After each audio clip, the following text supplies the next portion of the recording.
PGSQL. The bells tolled across King's Landing in a wavering chorus, metal throats echoing surrender as smoke hung above the city like a mourning veil. Dragonstone cold scales brushed stone when Drogon settled upon the ramparts outside the shattered gates. His vast wings beat once more, setting pennants flapping, before folding like drawn curtains behind him. From the saddle, Daenerys Targaryen watched the city kneel. She had commanded Drogon's fire to the Scorpion Towers and the Iron Fleet, not the streets. The Red Keep still loomed intact on Aegon's Hill, its crimson banners blood-bright against the hazed sky. She tasted ash on her tongue, not the ash of burned flesh, but the memory of it, lingering from Astapor, and Meereen and the pyres of traitors past. Below, the Unsullied marshaled in silent phalanx, spears bristling, while the Golden Company's survivors cast down gilded swords and were herded into pens like errant sheep. Northmen tramped through the breach, fur-lined cloaks ill at ease beneath the southern sun. She could hear their coarse shouts, smell the sweat, blood, and hot horseflesh. Yet the streets still lived, people rushing from doorways to kneel, mothers hiding children behind hems, small folk pressing palms together in something halfway between prayer and fear. Tyrion clambered over fallen masonry, armor pitted, hair matted with dust.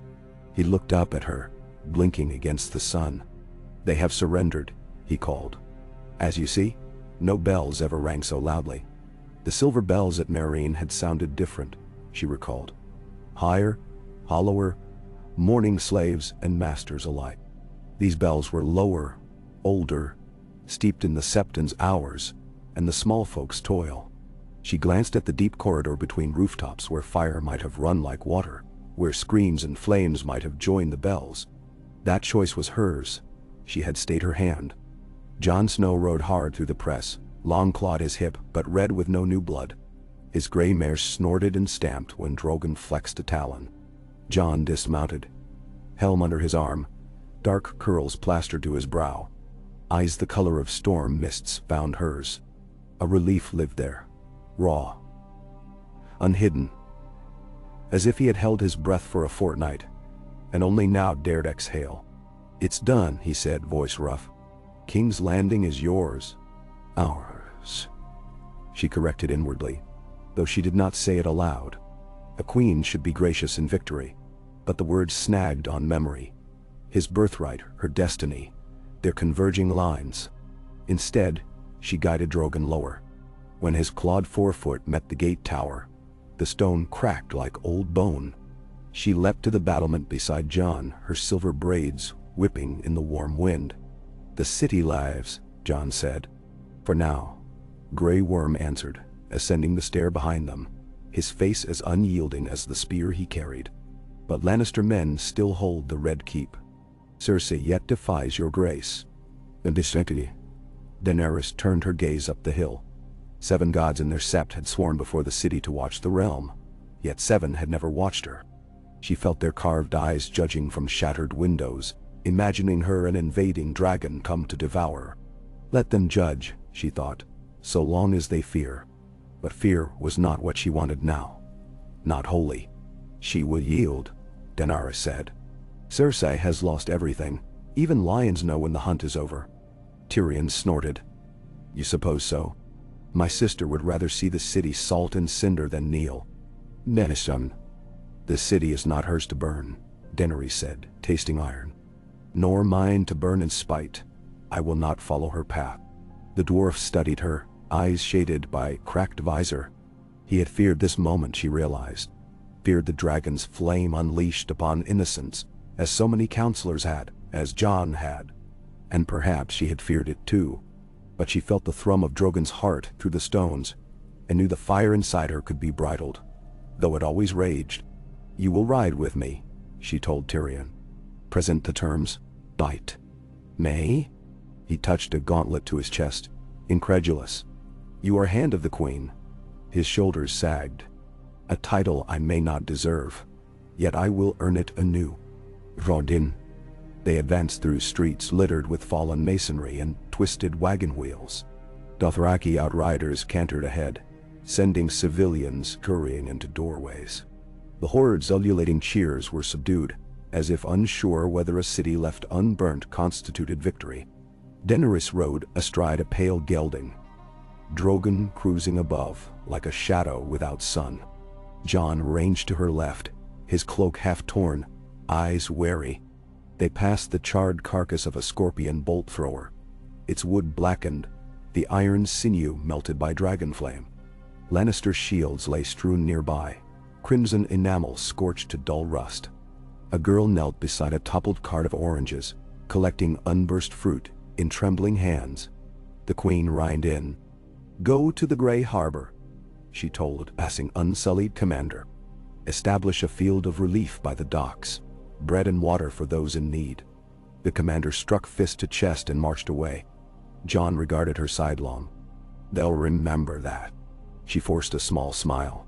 "A conqueror who feeds is rarer than one who burns." Past the Sept of Baelor, they found heaps of rubble where the dragon's sweep had clipped a tower crowded with archers. White smoke coiled upward, and the ringing of bells faded, replaced by crackling timbers and distant sobs. Tyrion walked silently, glancing often toward the gutted Sept, whose steps were blood-slick. "You think me cruel," she said as they climbed the hill, Drogon circling above. "I think the world has seen enough cruelty," Tyrion replied. "I fear how swiftly men forget peace when fear returns." "Fear and love both fade," she said. "Yet justice endures if enforced." He grunted. "Let us secure justice then." Approaching Maegor's Holdfast, they found the gate barred, the walls bristling with archers in gold-rimmed helms. Cersei's last legion. The crimson lion banner still flew, though its lower edge was singed and curling. Inside the barbican, Sandor Clegane's massive form strode forward, helm gone, face half shadow, half scar. "The Hound," Jon murmured. Tyrion squinted. "He remained with my sister. Perhaps to kill her, or protect her. Hard to say." "Dima Besperi." Sandor halted 10 paces past the drawbridge, sword at ease. Eyes like burnt coals flicked between them and the sky. Drogon loomed overhead, passing like a thunderhead. "Cersei bid me speak," Sandor growled. "She'll talk to the Dragon Queen alone." "No," Jon said. "She'll talk under terms or not at all." Daenerys raised a gloved hand. "What terms does she offer?" Sandor spat. "Safe conduct for herself, the child she carries, and any loyal to her blood. You get the throne without further fight." The bells had rung. The war was done. Yet surrender still cost pride. Daenerys narrowed her eyes. The ghosts of her brothers whispered caution, Viserys' pitiful howl, Rhaegar's silent lament. "Tell your queen," she said.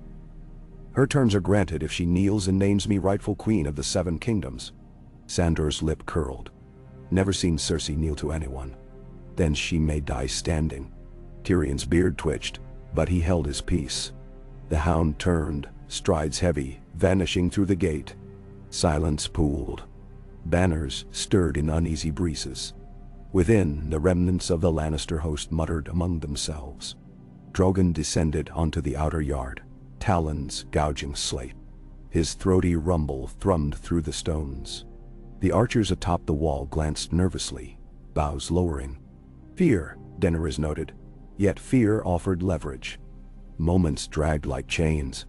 At last, Cersei Lannister appeared upon the inner rampart clad in battle-stained mail, her gold-threaded gown torn, crown askew, hair once regal now clung in damp straggles to her temples. Behind her Jaime's golden armor gleamed, though Jaime himself was gone, lost upon the Trident's banks months earlier. The thought pricked at Daenerys, sympathy and vengeance braided. Cersei set one hand upon the parapet. "I see you chose mercy," she called. "For a dragon, that is unusual. For a lion, surrender is unusual," Daenerys answered. Tyrion stepped forward. "Sister." Cersei's gaze settled on him, weary disdain, etched deep. "Little brother, you've brought the conqueror to our door. How proud father would be." Her voice cracked around the name. "Father chose his path," Tyrion said softly. "Ace must we all."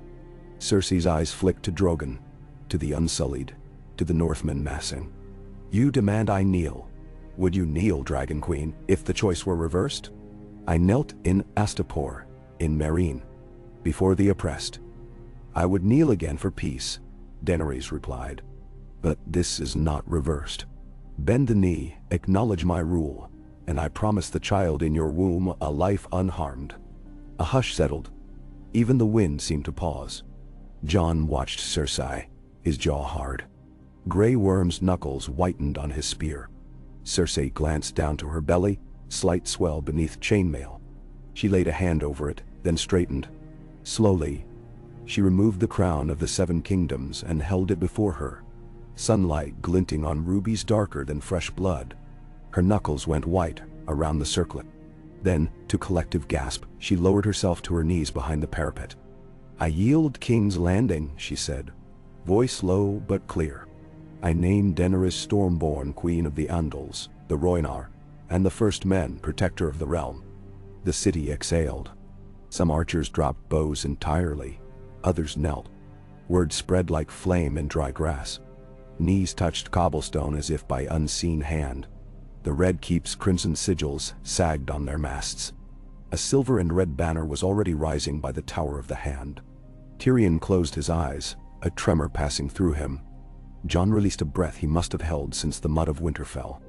Grey Worm's expression did not soften, yet some tension eased in his shoulders. Daenerys felt the throne's weight shift inside her chest. Crown unclaimed, yet now hers. But victory did not taste sweet. It tasted of iron bells and smoke and unborn grief. Rise, she commanded Cersei. You and yours will be escorted to Dragonstone. There you will remain unharmed, under guard, until my peace is secure. Cersei rose, eyes shining with something unreadable. Hatred tempered by loss, perhaps, or relief masquerading as disdain. She turned and vanished behind the Merlins. Sandor returned minutes later. It's done. He flicked a glance toward the city beyond. Red Keep's yours. I'm leaving with the Queen, if she'll have me. Done with kings and queens, truth be told, but someone's got to keep the lions from lashing out. Daenerys inclined her head. Serve her with honor. Perhaps she will learn from it. None. Sandor snorted like an unmannered horse, but made no retort.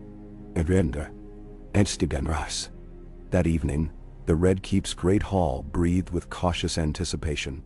Torches hissed in sconces along the columns, illuminating frescoes of dragons conquering fields of spears. Long tables groaned under platters of woven bread, wheels of sharp white goat cheese, bowls of olives soaked in garlic and pale wine. The cooks had worked magic from stores meant for siege. Still, the feast felt sparse beside tales of Robert Baratheon's roaring revels. War makes mouths small, Daenerys mused. She sat at the high table upon a carved seat of dark weirwood, draped not yet with the Targaryen banner, for no coronation had occurred. The Iron Throne stood behind, jagged shadows clawing torchlight. She had touched it only once, in a half-remembered dream, fingers skimming a molten edge. Now it waited, silent. Jon sat at her right, his cup untouched. Across from him, Sansa Stark occupied a place of honor, red hair bright against black velvet. She had ridden south with a northern vanguard to ensure her brother's safety, and perhaps to gauge this new queen's mettle. Next to Sansa, Arya lounged with killing grace, a wolf under a lamb's hide. Bran Stark was absent, drifting through his own mysteries. Tyrion stood to address the hall. His voice carried well, despite hoarseness. The war is at an end. Tomorrow Queen Daenerys will receive the crown. Tonight we dine not as dragons and wolves, roses and krakens, but as a realm reunited under peace. He raised a cup. To the future of the 7 kingdoms. Daenerys lifted her goblet. Jon followed. A rustle as lords and captains imitated. Crude compared to Meereen's gold-lipped chalices, but rich with possibility. Yet under the table, her foot trembled. Not fear, an unspent energy, coiled like Drogon's tail. She watched Sansa, who surveyed the hall as if weighing every stone. Northern caution, northern doubt. Daenerys could feel it rippling like unseen currents, a queen unproven, foreign, breaker of chains in distant realms, but here yet to earn trust. And Jon's secret, his lineage, hung between them like an unsharpened blade. The feast unfolded in cautious laughter. Musicians plucked lutes, old and out of tune. Davos Seaworth traded crude jokes with a Dornish lordling. Grey Worm remained at her back, impassive, though Missandei's absence still haunted his dark eyes. Partway through the meal she sensed a presence to her left. Varys, pale and silent, slipped from shadow like a ghost. He bowed, whispering, "Your Grace, I beg a word." She nodded, rising. Conversation lulled as they retreated to the stairwell behind the dais, a narrow passage where sound died against stone. "Spiders seldom skitter without reason," she said. Varys spread his hands. "I should inform you. Ravens have flown.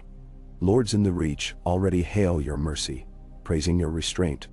Yet in the Westerlands whispers claim you spared Cersei to wed a lion to a dragon." "Ridiculous," she said, though the idea curdled like sour milk. "Whispers obey no logic," Varys replied. "They spin from envy and fear. You must shape the narrative. A generous queen, yes, but also a decisive one." She frowned. "You would have me execute Cersei now after promising mercy?" Varys's bald head gleamed. "Mercy is not weakness, but it must serve justice. Let her stand trial. Let the realm see impartial judgment. A queen who keeps her word yet honors the law earns loyalty." "Assume Daryl," she considered. "Very well. A trial. Not by the faith, they are broken with the sept, but by the nobles of the realm. A great council," Varys murmured, pleased, "to judge the former queen and, incidentally, to seal your legitimacy." A nod became assent.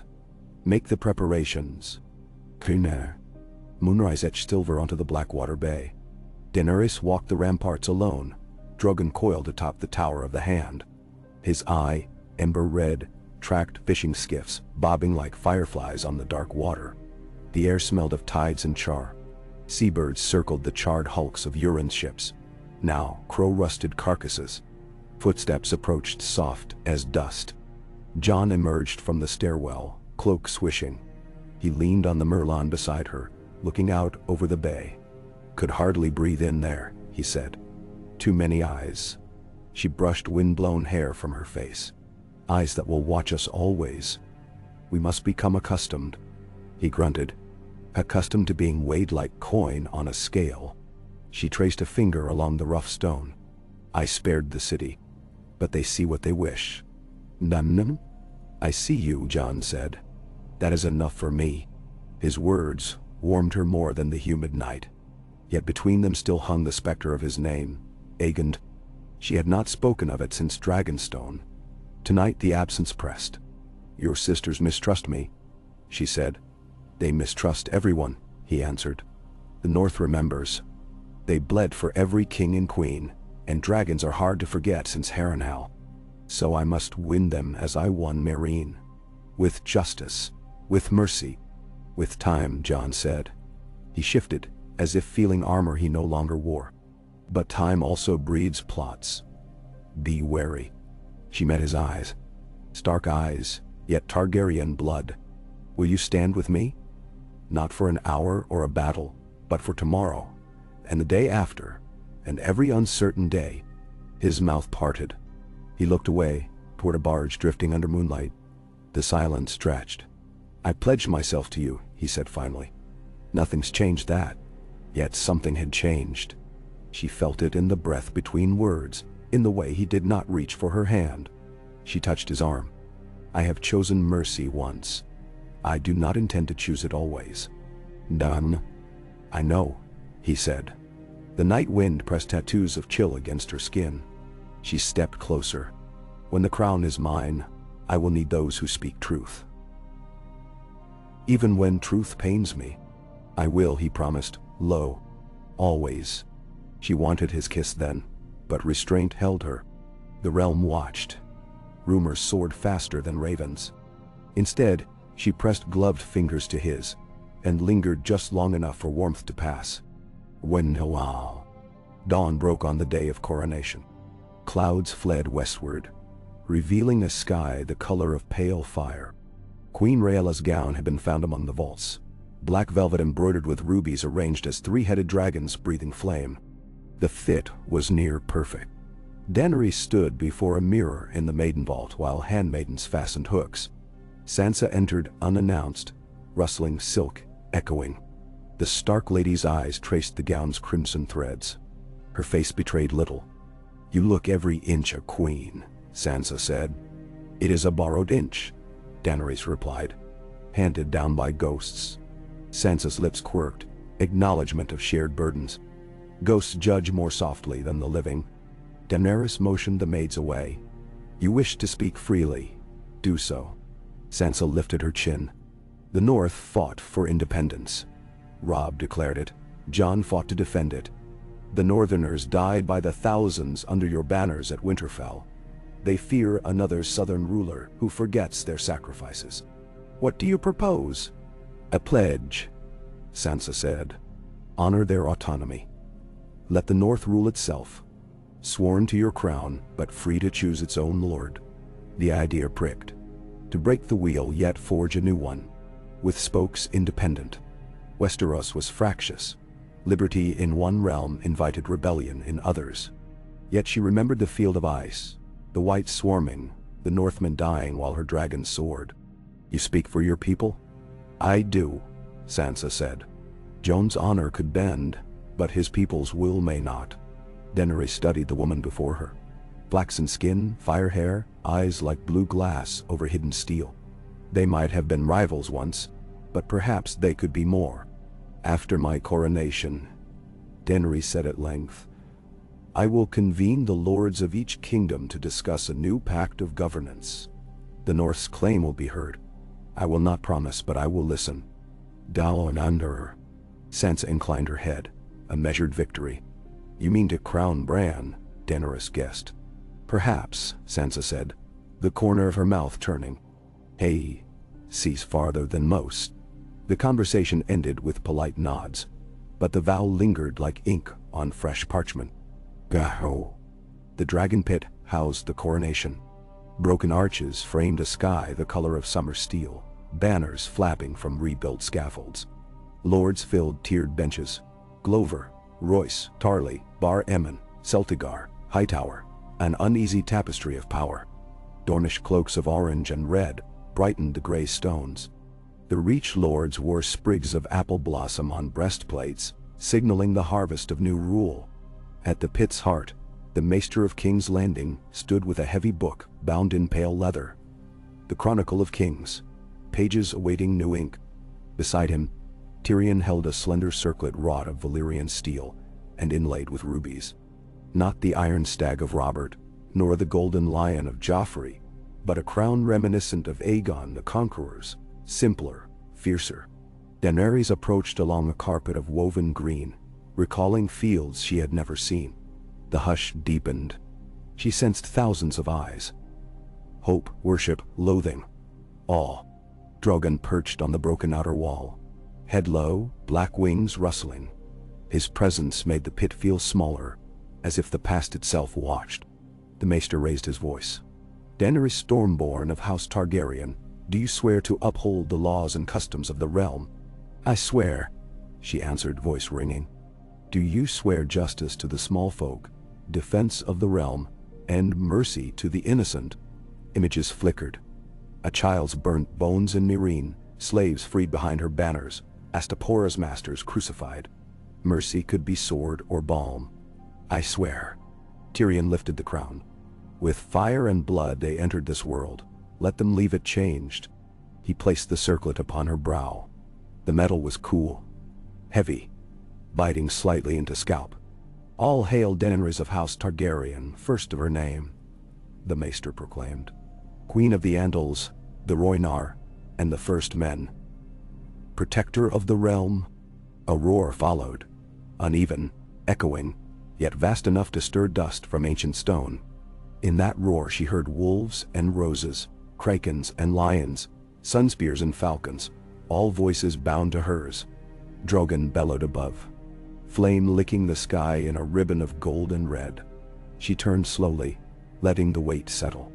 Among the faces, she saw Jon. He stood with the Stark contingent, his eyes locked on hers, unreadable. Pride? Doubt? Something deeper? Their shared secret seemed a live thing between them.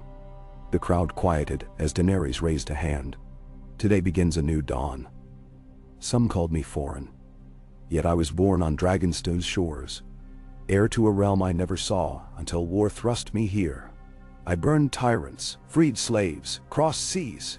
I stand before you not by chance, but by choice. Your choice and mine. She paused, letting silence carry the words. My rule will not be forged by fear alone. When I was a girl, my brother told me our people cheered dragons, worshipped them. Dragons inspire awe, yes, but rule built only on fire leaves naught but ash. I have seen cities sacked in mercy and in malice. I choose something better. Justice, tempered by mercy. Strength, guided by counsel. Now. Murmurs rippled. Lords leaned forward. Small folk, leaning through broken archways, whispered the Dragon Queen's vow. To prove this, she continued, the former queen, Cersei Lannister, shall stand trial before a council of the realm's lords. Not before the sword, but before the law. Let every man and woman see that justice is blind to crown and sigil alike. The roar that followed was louder, more certain. Sansa's gaze sharpened. Varys allowed a thin smile. Tyrion exhaled relief. Daenerys extended an arm, calling across the sundered pit. I invite the realm's voices to speak. Together we will shape a kingdom where none need fear dragons, unless they raise tyrants anew. Drogon spread wings like midnight sails, and for a heartbeat the sun flashed crimson on scar and scale. A shadow swept over the pit, over lords and ladies, over common folk peering from cracks in the wall. The shadow was hers to wield, no longer to scorch, but to shelter. Down then. 2 nights later, thunder rumbled over Blackwater Bay though no storm cloud showed. Waves slapped the quays hard enough to make dock lines groan. Inside the Red Keep a lantern guttered down a passage, carried by Arya Stark. She moved with silent certainty, following a winding stair seldom used since Maegor's time. At her belt needle hung, but her fingers brushed a small dagger of Valyrian steel. She paused outside a heavy oak door reinforced with iron bands. A single Lannister lion remained carved upon its face, wagging tongue split down the middle by axe blow. She pressed ear to wood. Silence. Then she slid into the antechamber beyond. Cersei sat alone at a writing desk, parchments strewn high. Chains bound her wrists loosely, symbolic more than necessary. Yet the queen in exile still wore iron resolve. She raised weary eyes. Little wolf, she said, come to gloat. Arya stepped closer, the lantern's light hellowing her hair. She said nothing. I suppose your Lady of Winterfell sent you. Cersei's lips curled. Revenge demanded, justice denied. Sansa seeks justice, not revenge, Arya answered. I seek something else. A face? Cersei guessed, bitterness a sharp tang. Mine would fetch a high price. Arya's mouth twitched. I came to see what a lion looks like caged. Disappointed? Cersei flexed manacled hands.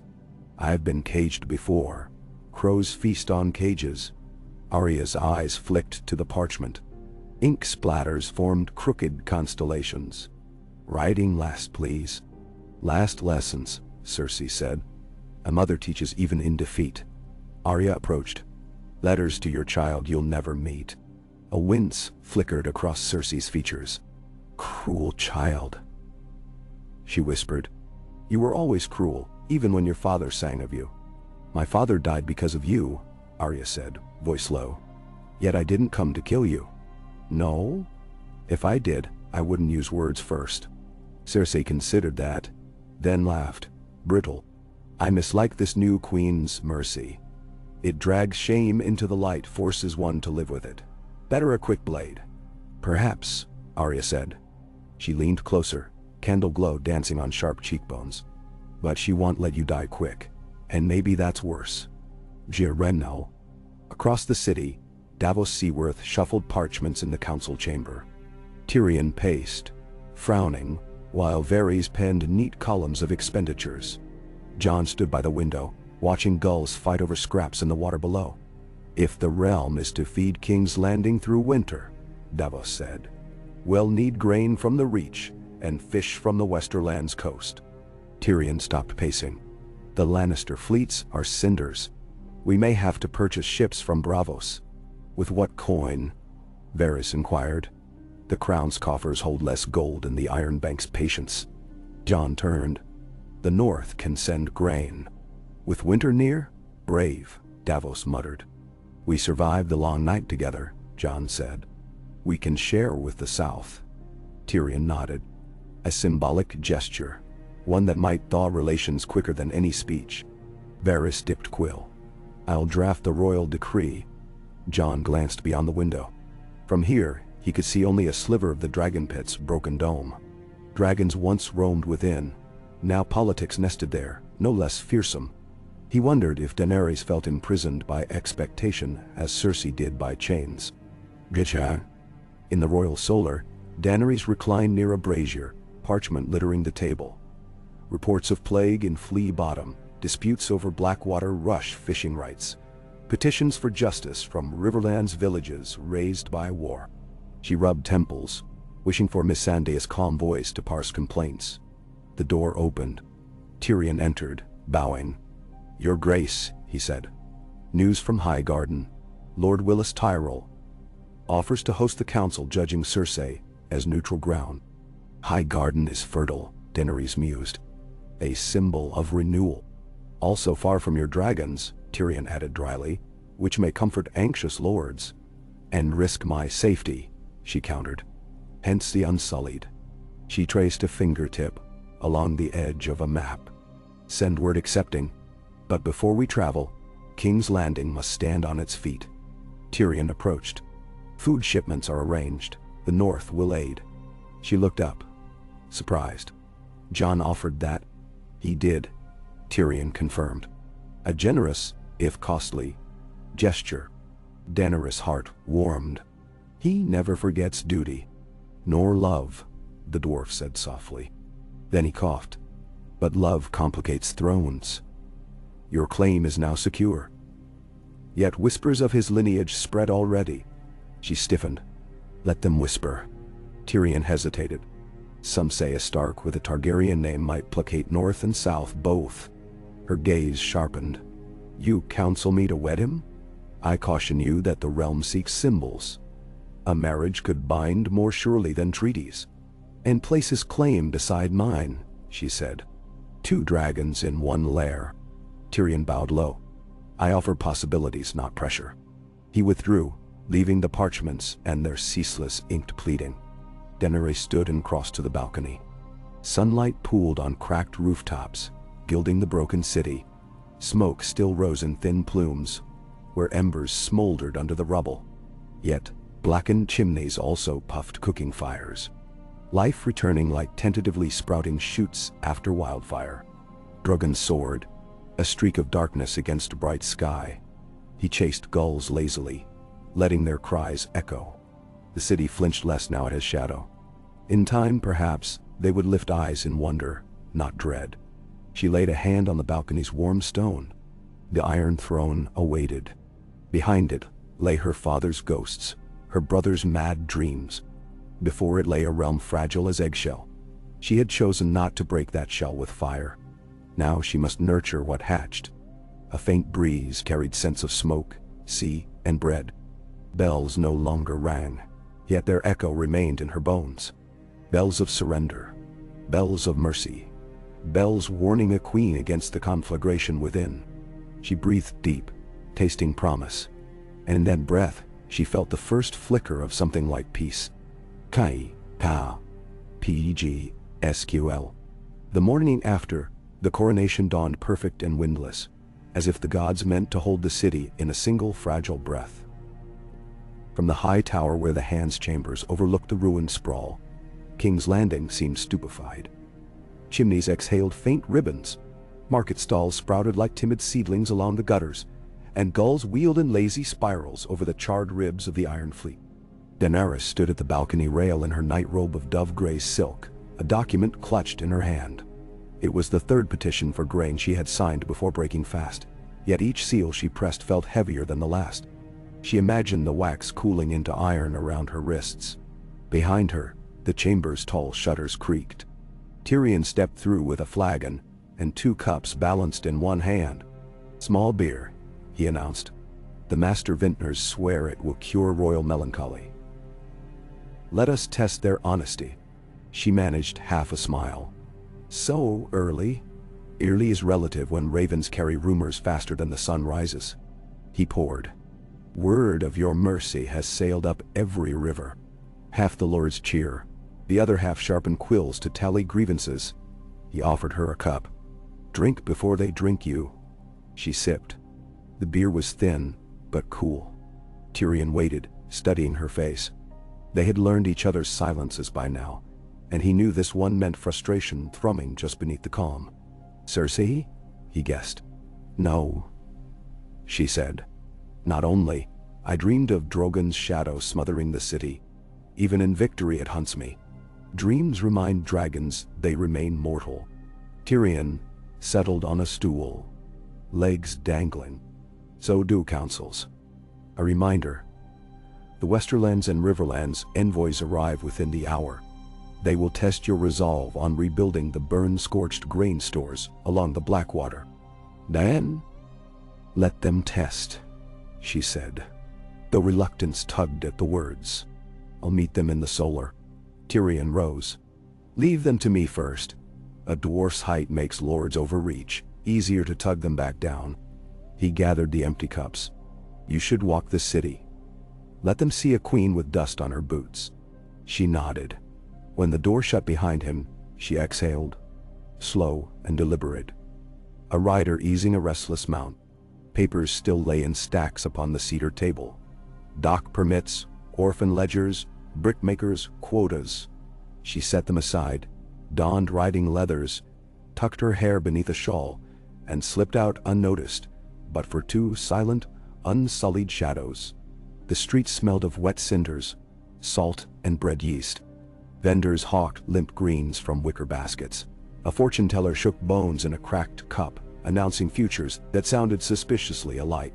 Children chased one another between splintered door frames. When she paused by a water well, broad palms pressed into her back, small folk squeezing past without noticing the foreign woman at their side. For once, anonymity wrapped her like a cloak instead of a chain. Near the Street of Looms, she found a crier reading a tattered proclamation nailed crooked to a beam. "Queen Daenerys will hold court upon the fortnight to hear claims of war losses." Each line ended in smudged ink where a raindrop had fallen. A passerby mumbled, "'Bout bloody time." Another spat, "Better this dragon than the last." But none recognized her. Their words stung less than the chill of distance. She turned up a narrow lane and nearly collided with a boy hauling a basket of bricks. He dropped it, startled. Bricks clattered. Before her guards could react, she knelt, gathering the rough pieces. The boy gaped, at her silver-white braid escaping the shawl, at the leather gloves more suited to a knight than a queen. "Sorry, my lady," he whispered. "Why sorry?" she asked, stacking bricks back into the basket. "You build. Build what's broke," he said. "The guild pays a copper for each dozen carried." She studied his skinny arms, raw where the wicker rubbed. "What is your name?" "Hober," he replied. "Hober Brickbearer." She smiled. "Will you carry a message for me, Hober?" He nodded, cautious. She reached into her belt purse and drew a square of parchment pre-sealed blank, Miss Andai's old habit for quick decrees. With charcoal she scrawled, "Hober is now apprentice of the Royal Mason's Yard. Feed him daily. Pay 3 coppers per day." She pressed the seal, then handed it to him. "Take this to Master Narbert at the Red Keep Gatehouse. Show it. Then keep your fingers clear when mallets swing." The boy blinked, awe dawning.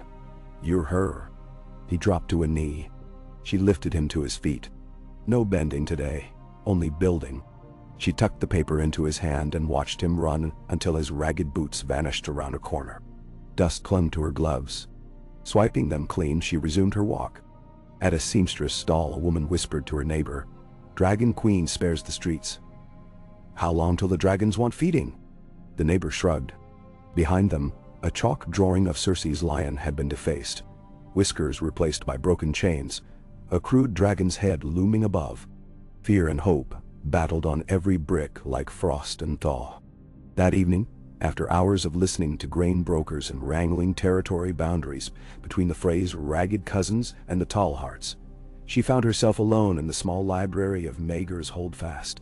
Smoldering torches cast amber nets across shelves that once housed Maester Pycelle's sweet sleep potions and Joffrey's crossbow manuals.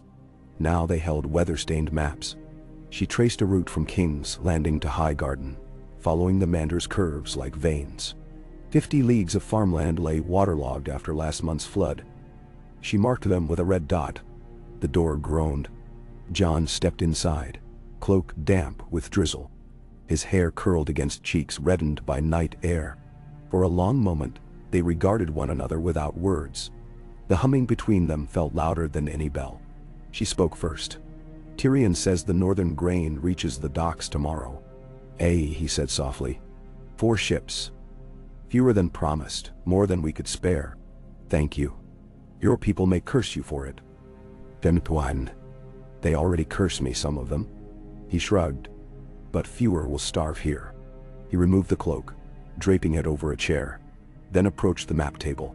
Candlelight made his eyes pale and restless. "You walked the city today," he said. Not a question.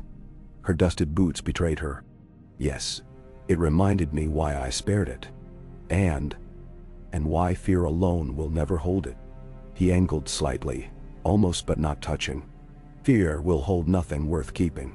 She wanted to reach for his hand, but paper separated them like fragile ice. Her fingers hovered over the valley north of Mer, where she once watched Celsail's duel. Memories blurred. "We leave for Highgarden in 5 days. Trial preparations drag. I'll ride with you," he said quietly. "Will the realm think that wise? Let them think." He pivoted, face close. "You asked once if I would stand with you tomorrow, and every uncertain day. I do." The promise fractured her resolve. She inhaled his scent of rain, horse leather, and pine. Their lips brushed, tentative, desperate, then held. When they parted, her breath trembled. "Ghosts," she whispered. "Your fathers, my fathers. They stand between us." "Let them watch," he said. "They can't command us." She rested her brow on his, feeling the warmth of his skin banish library chill. There were truths still unsaid, but for a heartbeat they mattered less than the pulse of his blood under her palm. In the corridor beyond, a bell struck the 9th hour. They stepped apart. Duty reasserted itself like armor. She rolled the map, handed it to him. "Ride with the supply wagons tomorrow. See the small folk fed." He accepted. "And you?" "I'll speak with the guilds. Bricks before blades." Her smile was small, but real. He brushed her knuckles with his thumb. An unspoken goodnight. Then departed, cloak swishing out of sight. Alone again, Daenerys touched her lips. Somewhere Drogon's distant roar answered the bell, a reminder that even tenderness flew on dragon wings. At Dragonstone, the sea battered black cliffs under a sky of bruised purple. Inside the ancient keep, Cersei paced her cell and measured arcs. The chamber had been stripped of silks, though a single velvet chair remained near the hearth. A courtesy. Candlelight gilded her cheekbones, carving hollows beneath eyes once bright with certainty. Sandor Clegane leaned against the far wall, arms crossed. "You stalk like a caged cat," he observed. "I am caged," she snapped. He grunted. "Better than buried, and safer than you'd be in the city. Small folk want a piece of you to hang on their doors." "Let them come," she said, but bitterness softened the threat. She paused at the grated window. The Blackwater's mouth shimmered under moon shards. Memories of wildfire green flashed, the bay burning, joy in victory once. Now the water looked cold enough to freeze tears.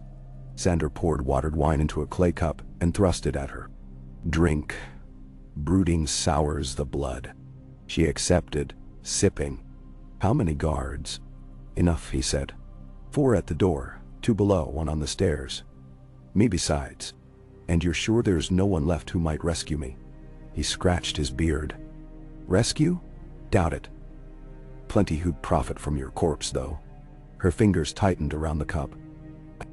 The trial will be theater. Tyrion will orchestrate every accusation to serve his new queen. No. Then speak plain and trust the lords to weigh it. She laughed, brittle. Lords weigh coin, not truth. Sandor shrugged. That's the game. Play or quit. She glared. Easy for you. You can walk away. And I might. He studied her. But I gave my word. I'll see you through the council alive. Cersei looked away, surprised at the flicker of gratitude. Then she masked it with scorn. I'll trust a dog when lions fly. Sandor's eyes narrowed. Dogs bite when cornered. Don't test it, lioness. Dun-duh. She sipped again, discovering the wine half-decent. In the silence that followed, waves pounded stone like muffled drums, and she wondered which thunder would come first, a verdict or a blade. In the Red Keep's lower yard, Arya stood beneath a flickering torch ring as Brienne of Tarth guided Podrick's clumsy sword forms. Steel clanged. Sparks fountained. Arya watched, arms folded, dark eyes reflecting firelight. Podrick lunged too far. Brienne pivoted, tapped his shoulder with the flat. Dead. Pod panted defeat. You drop your front foot, Arya called. Like a smith tossing tongs. Brienne raised a brow. You have counsel, Lady Stark? Arya stepped into the ring, tugging needle free. Less counsel, more lesson. Pod staggered back, relieved. Brienne smiled thinly. Have at it. Arya and Brienne circled. Needle flashed. Oathkeeper blocked. The clinks echoed down the stables. Arya's style, fluid as water, snaked around Brienne's powerful arcs. Twice she slipped under the knight's guard. Twice Brienne redirected, muscles rippling. On the third pass, Arya feinted left, twirled, and set needle's tip lightly against Oathkeeper's fuller. Dead, she whispered. Brienne laughed, breathless. Faster than the last moon. Arya sheathed the needle. Quicker foes await. One sits writing letters on Dragonstone. Brienne's expression tightened. Cersei stands trial. She will answer. A trial can be twisted, Arya said. A blade is straight. Straight blades spill crooked blood. Brienne countered. Arya met the taller woman's gaze. Respect and stubbornness tied. If the council fails, I won't. Brienne nodded slowly.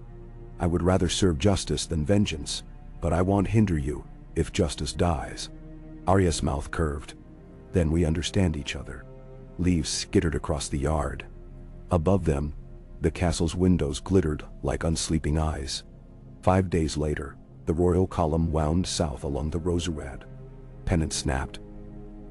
Red 3-headed dragons, great direwolves, sun spears, and the gold roses of House Tyrell resurrected under Willis' stewardship. Civilians lined hedgerows, some waving, others cautious, many simply staring at the long train of wagons hauling grain casks and timber beams. Daenerys rode at the center, gray stallion steady beneath her. Jon kept pace to her left, ghost trotting silent as snowfall between the horses. Tyrion bounced along in a curtained wagon, quills bristling from a leather satchel. Grey Worm led the unsullied vanguard in silent ranks, while Gendry Baratheon, freshly legitimized Lord of Storm's End, commanded a reforged company of blacksmith-armed Stormlanders, who marched with hammer banners aloft. Afternoon sunlight painted the fields amber. Hooded crows darted above furrows where peasants stitched seed.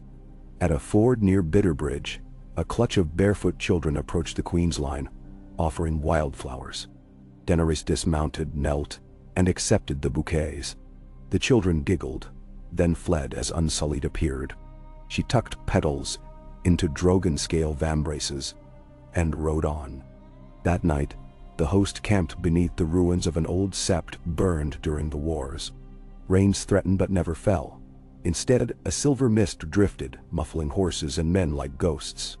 Jon walked patrol near the outer fires when he spotted Samwell Tarly arriving under 2 guards' escort, atop a pudgy mare. Sam, Jon called. Sam grinned, dismounted awkwardly, nearly losing spectacles. Got the raven just in time.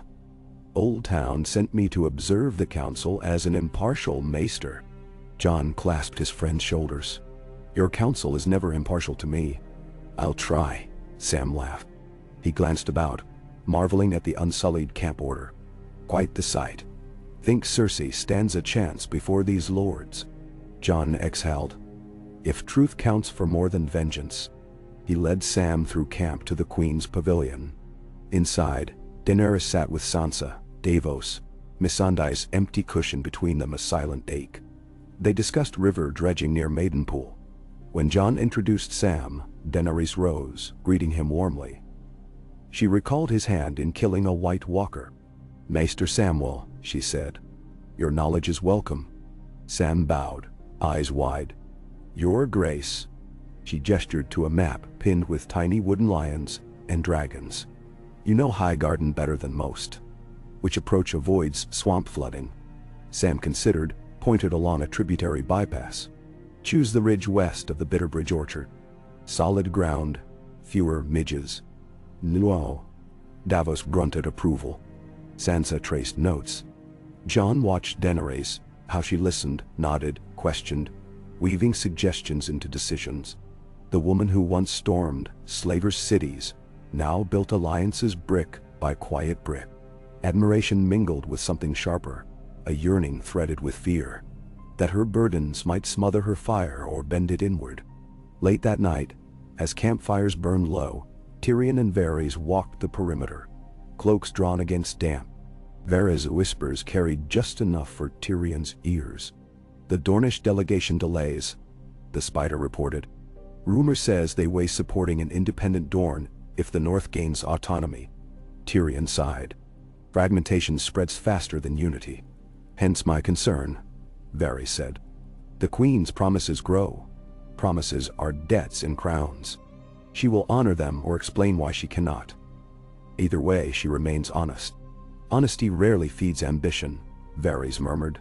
Some lords prey on it. Tyrion halted by a willow, moonlight silvering leaves. Are you urging caution or hinting at? Merely observing currents. The eunuch's eyes glittered, and reminding the hand of a truth. When dragons spare a city, skeptics seek proof of their teeth. Tyrion frowned. Teeth exist. Let us hope we need not bear them. Varys inclined his bald head, then drifted back into gloom. Highgarden's towers rose over flowering terraces, petals cascading like waterfalls of pink and gold. Once Tyrell banners thrummed here. War had singed awnings and shattered balustrades, but the castle still smelled of nectar and morning dew. The royal company arrived under a sky strewn with lark song. Lord Willis, plump and wind-flushed, greeted them upon the drawbridge alongside his sister Lady Alla, whose sharp chin suggested she missed nothing. Queen Daenerys, Willis boomed. Welcome to what's left of my gardens. We've pruned war's thorns, though some remain. He glanced at the Unsullied. Your men may camp in the East Orchard, shade enough for all. Daenerys dismounted, thanked him. She noticed Sansa inhaling rose scent, eyes softened despite caution. Cersei arrived a day later under heavy guard. Chains at wrists, though gilded cloak removed. She walked upright, chin lifted. The lords gathered in the ancient throne room. Once Lady Olenna's haunt, now cleared of furniture save a single pillar table at center. Sun poured through latticework, painting patterns on the flagstones. Vines coiled like questions awaiting answers. The council assembled. Willis Tyrell, Wyman Manderly, Edmure Tully, Robin Arryn, Asha Greyjoy, Gendry Baratheon, Jon Royce, Sir Bronn of the Blackwater, representing Crownland's minor houses, a maester from Old Town, Davos for Stormlands, Oberyn's bastard daughter Elia Sand for Dorne, and Bran Stark wheeled in beside Sansa. Bran's distant gaze unsettled most. Jon stood behind Daenerys, sword belted but peace tied. Grey Worm flanked her like an iron statue. Tyrion occupied a low stool near the center, face composed yet tense. The maester read charges in a droning cadence. Regicide, wildfire conspiracy, treason, murder of the faith, harboring undead mountain, sundry cruel acts. Cersei listened, eyelids half lowered, as though bored by market gossip. When asked for plea, she said, "I answer only to the gods." The maester repeated the question. She stared at him until silence cracked. Tyrion rose. "We proceed regardless of plea. Evidence is ample." He called witnesses.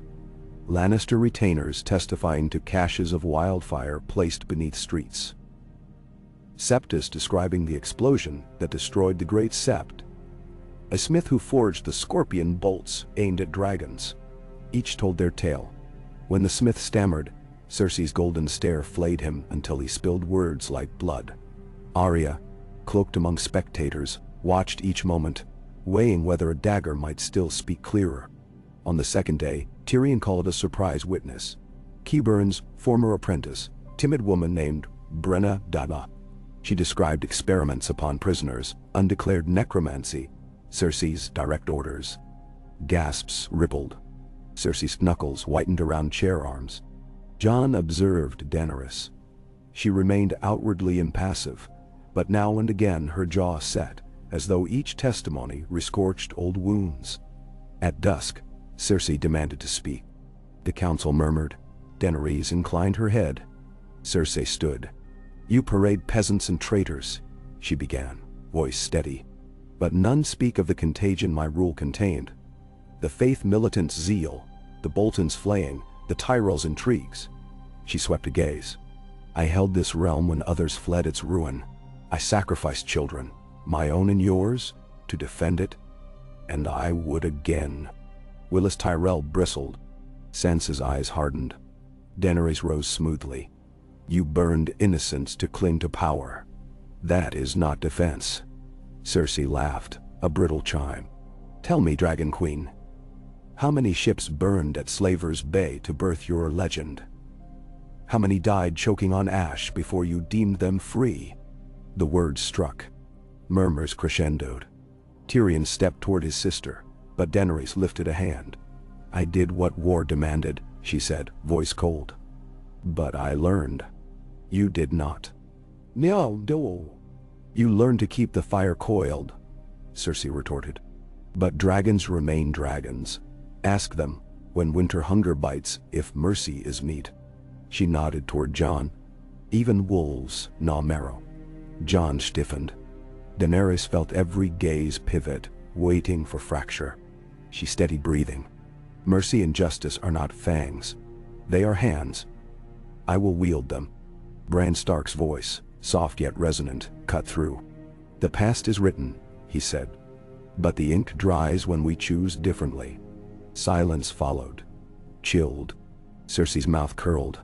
"Cryptic nonsense." Bran's eyes glimmered greenish gold. "You know what you did," he said simply. She faltered, if only a finger's width.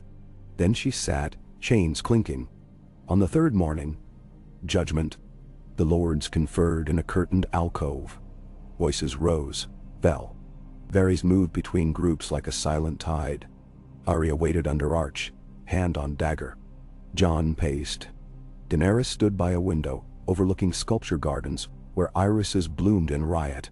Anticipation heaved inside her like sea against breakwater. At noon, the maester rang a brass bell. Lords filed out.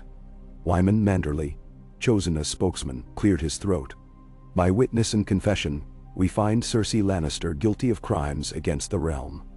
Sentenced to lifelong confinement upon Dragonstone under guard, relinquishing all claim." A breath went through the hall. Some of relief, some of dismay. Arya's hand eased from dagger hilt, though disappointment flickered. Sandor exhaled visibly. Daenerys nodded once, formal. "The sentence stands." Cersei lifted chin, disdain masking relief. Chains rattled as guards guided her out. She did not look back. That evening, torches lit the glass gardens. Lords mingled among night-fragrant blossoms. Music floated. Lute, pipe, soft drum. Tyrion found Daenerys near a fountain where fish darted beneath lily pads. "Mercy prevailed again," he said quietly. "Mercy tempered," she answered. "Some expected the axe. Let them." She touched water, watched rings widen. Killing her would make a martyr for those who hunger for vengeance. He studied her. You walk a blade's edge. I fear one misstep. Then sharpen my footing, she said. And? She smiled faintly. He inclined, grateful. Across the terrace Jon approached, wolf at heel. Sansa and Brienne followed, deep in conversation with Gendry about grain levies for rebuilding the storm coasts. Daenerys invited them with a gesture. Fireflies drifted among roses, lighting faces in flickers. Sam joined bearing a ledger. News from Old Town, he said. Archmaesters commend the trial's restraint. They request copies of each testimony for the chronicles. Daenerys smiled. The realm will read. Sansa nodded. Words survive longer than blades. Brienne glanced to Arya, on a parapet, silhouetted. Some blades remain necessary. Daenerys addressed them all. Cersei's fate settles one debt. Now we forge peace that outlives us. Jon said, first the city must eat. Then we mend its bones. And its heart, Sam added. Sansa sipped watered wine. You will need councils. Trade, justice, perhaps. Representation. Daenerys faced her. A great council of lords and small folk both. Astonishment sparked around. Tyrion's brows rose. Jon's lips parted. Sansa's expression softened into cautious admiration. I fought to break chains, Daenerys said. Let the realm share in its own forging. Fireflies haloed her hair like sparks from unseen forge. In that light Jon saw her future as more than iron and flame, a living promise. Days later, as the column returned northward, ravens raced ahead spreading word. The Dragon Queen would convene a new council come spring in the Dragon Pit, inviting guild masters, septons, fishermen, and farmers alongside lords. The wheel creaked, not shattered, yet changed. On the march, Daenerys and Jon rode out under a horizon stippled with storm clouds. She spoke of roads to rebuild, orphan halls to staff, maesters to teach freedmen letters. He spoke of northern watchtowers, of wildlings seeking fields to till in the gift, possibilities braided like river tributaries. That night, under canvas smelling of pine tar and damp wool, she confessed a fear. If I falter, if my mercy wavers, remind me. He answered by placing her hand upon his heart. Here beats the reminder. She slept later, head on his shoulder, dreamless for the first time since Astapor. In King's Landing autumn settled gentle as sighs. Market stalls brimmed with northern barley, reach olives, Dornish dates. Scaffolds spindled above sept ruins where new stone blocks rose. Bells rang not for surrender but for worship, when a humble septon reopened, a small prayer court in the shadow of taller walls. Children chased each other between columns, singing a new rhyme. The dragon saved the city. The dragon spared the flame. Her wings are wide as mercy. Daenerys is her name. The song traveled faster than most truths. Meanwhile, beneath the Red Keep, the black cells housed men unwilling to bend. Wraiths of a vanquished cause. One night, a Lannister captain attempted escape. Unsullied spears ended the effort bloodlessly. Rumor said Grey Worm visited the cell afterward, emerging with expression unchanged. Mercy had limits, fixed like stars. On a drizzly evening in her solar, Daenerys signed edicts establishing orphan kitchens funded by crown tariffs on silk imports, a measure suggested by Lord Royce, who disliked silks but loved children. Next, she penned invitations for the Spring Council, each on parchment bearing both the three-headed dragon and a new sigil. A broken chain encircling a wheat sheaf, freedom sustaining life. Tyrion admired the symbolism while cautioning that heralds multiply faster than dragons. She laughed, surprising herself. Weeks passed. Jon rode north to oversee grain convoys and to assure his people winter stores remained solid. Before departing he knelt, not in fealty but to kiss her hand, thumb brushing the dragon ring. I'll return before the council, he vowed. With wolves at my side, not snapping at yours. Ghost barked soft assent. She watched him ride out through the lion gate, standard of the direwolf and dragon, entwined fluttering behind. Rain silvered the cobbles. She felt part of herself ride with him, a tether stretched between crown and snow. Nights grew longer. Rain turned to sleet. The first frost painted rooftops white. Yet inside the red keep hearths burned bright with cedar. Daenerys spent evenings reading histories. Nymeria's exile, the Pact of the Children, the reign of good Queen Alysanne. She noted where rulers bridged divides, and where they failed for want of listening. Sometimes she read aloud to Drogon, perched on the battlements, the dragon's eye half-lidded in rumbling content. One dawn, ravens arrived bearing 2 scrolls. The first, sealed in stark gray, announced that Sansa's Northern Assembly favored a semi-autonomous rule under Bran as Lord Protector, sworn to the crown in matters of defense and trade. The second, from Sunspear, sought similar terms. Daenerys laid scrolls side by side and considered. The realm's tapestry unraveled along old dyes. Perhaps it must be rewoven with space between threads, lest it tear anew. She summoned Tyrion, Varys, Davos, and Sam. Around the map table they debated until candles melted to stubs. Varys worried fragmentation would invite foreign powers. Davos argued voluntary fealty outlasted forced. Sam cited the lives of the 3 regents where a triarch system kept peace by sharing burdens. Tyrion listened, brow furrowed. Then he said, "If 7 kingdoms wish 7 flavors of liberty, offer them a feast, a charter codifying rights and duties. Grant what they crave, yet bind them with shared oaths." Daenerys met his eyes. "Draft it," she ordered. Winter's kiss deepened. Snow-dusted King's Landing for the first time in years, delighting urchins who skated on frozen gutters. Arya taught them to fashion snowballs. Soon a battle raged between Mudgate and Cobbler's Square. High on a balcony, Daenerys watched, laughter warming her despite cold. Nearby stood Clytus, the aged Raven Master. He commented, "Snow hides scars till spring." She replied, "Scars remind us how to mend." In the stepstones, pirates stirred, emboldened by rumors of a distracted crown. Baela Targaryen, fiery cousin newly arrived from Driftmark, urged a punitive sweep. Daenerys authorized 3 swift caravels, escorted by Rhaegal. Her second dragon left to hatch wild, though less massive than Drogon. Rhaegal's green fire sufficed to scatter pirate dhows. Word traveled back on salted wind. Dragons still ruled the waves. One starlit evening, standing on the ramparts, Daenerys caught a flicker of movement beyond the torches.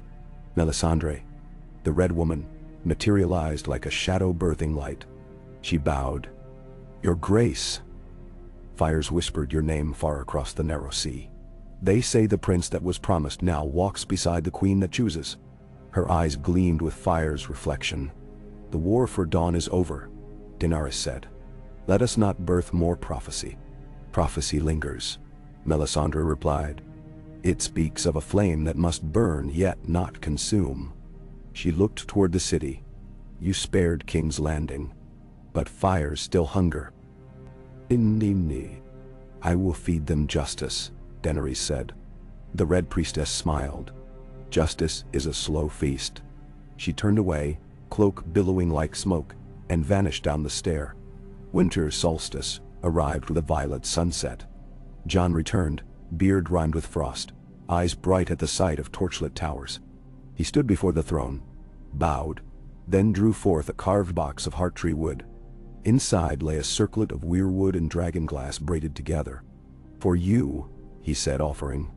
"The North's pledge." Ice and fire intertwined. She lifted the circlet, surprised by its lightness. Translucent dragonglass caught candle sparks, glowing dark wine. She set it beside Aegon's steel crown. "Both belong," she whispered. Jon stepped close, voice low. "So do we." Their lips met, unhurried. Heat flowered, banishing the chill under vaulted stone. Above them, torches guttered as though winds rose and fell in a single breath.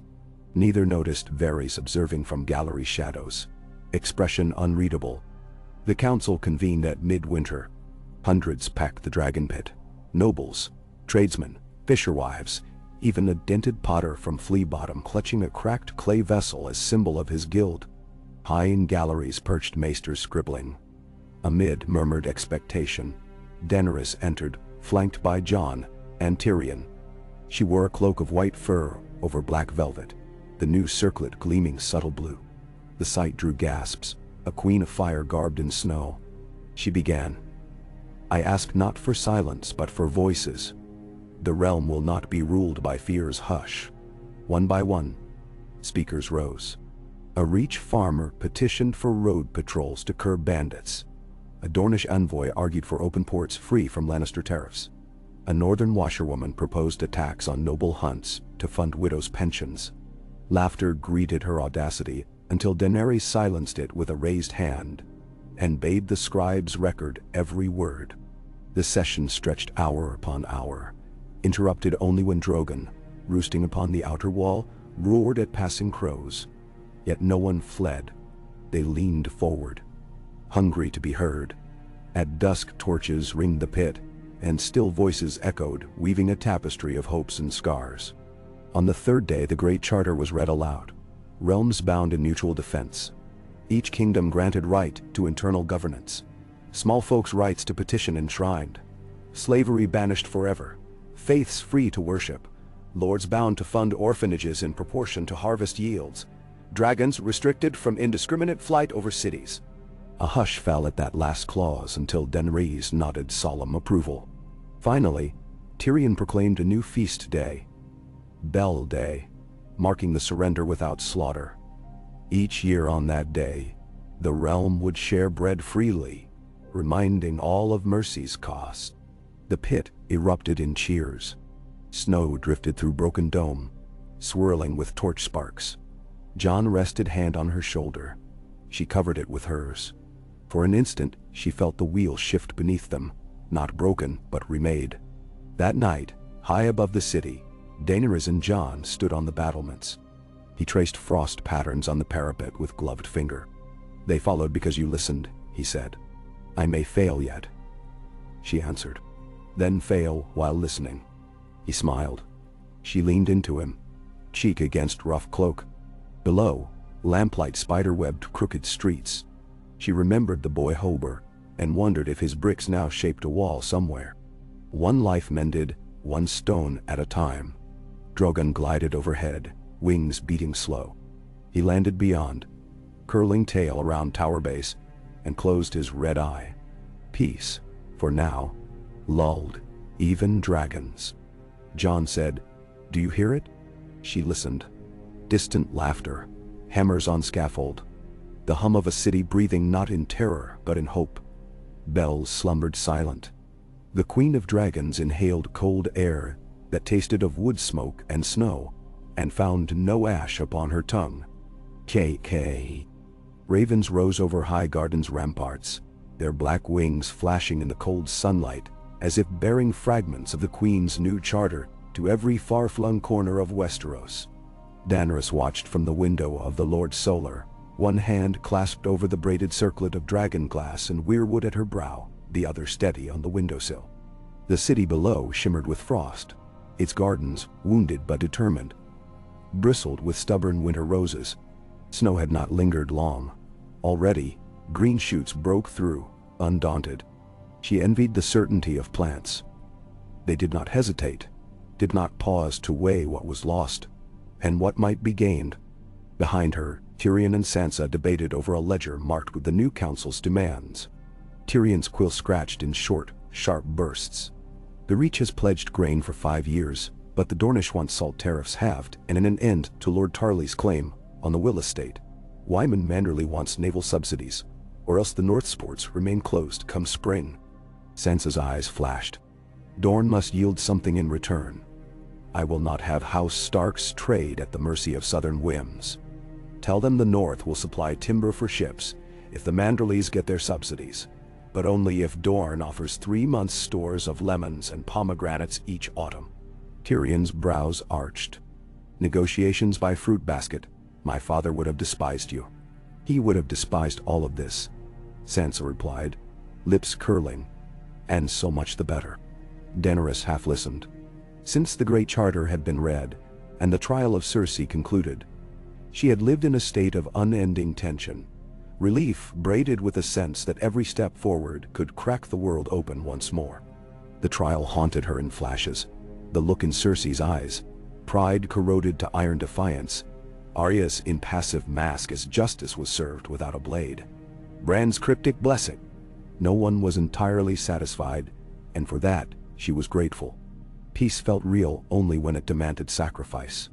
Jon entered quietly, snow still clinging to his shoulders. He unbuckled his sword and set it on the table, greeting Sansa with a nod. He regarded Tyrion for a heartbeat. Some old grievance simmered between them, never quite named, then crossed to Daenerys' side. "The lords are gathering in the Olive Garden," he murmured. "They await your word on the border dispute." She nodded, straightening. "Tell them I will come soon." He hesitated, voice dropping. "How are you, truly?" She searched his face, the pale scars, the steady gray eyes, and let herself show exhaustion. "Weary. Hopeful.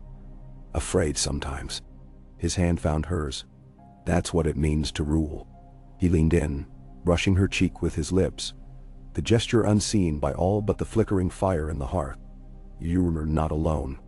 When she arrived in the Olive Garden, hundreds waited, lords with golden chains, knights with battered shields, farmers and traders and soldiers in rough spun cloaks. The sun had chased away much of the frost, and the scent of crushed olives hung heavy as incense. Daenerys stood on the carved stone dais, her new circlet glinting. "My lords and ladies," she called, voice carrying clear. "We are here to decide not just borders, but bonds. No kingdom will prosper at the expense of another. Your grievances will be heard. Your voices matter. But so does peace.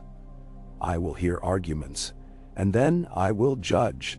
They came forward in pairs and groups. Lord Willem, face ruddy, arguing the Reach's claim on an abandoned village near the Mander. A tall, spare Dornish woman pressing for a well in her border town. Lord Glover, representing the North's right to woodland for ships. A septon from the Crown lands, his eyes ringed with hunger, begging for more coin for orphanages. To each, Daenerys listened, asked questions, prodded for compromise.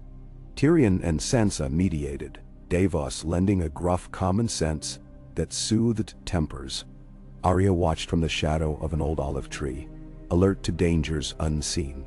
By midday, half the matters were resolved. The Reach would supply seed and grain in exchange for Manderly ships.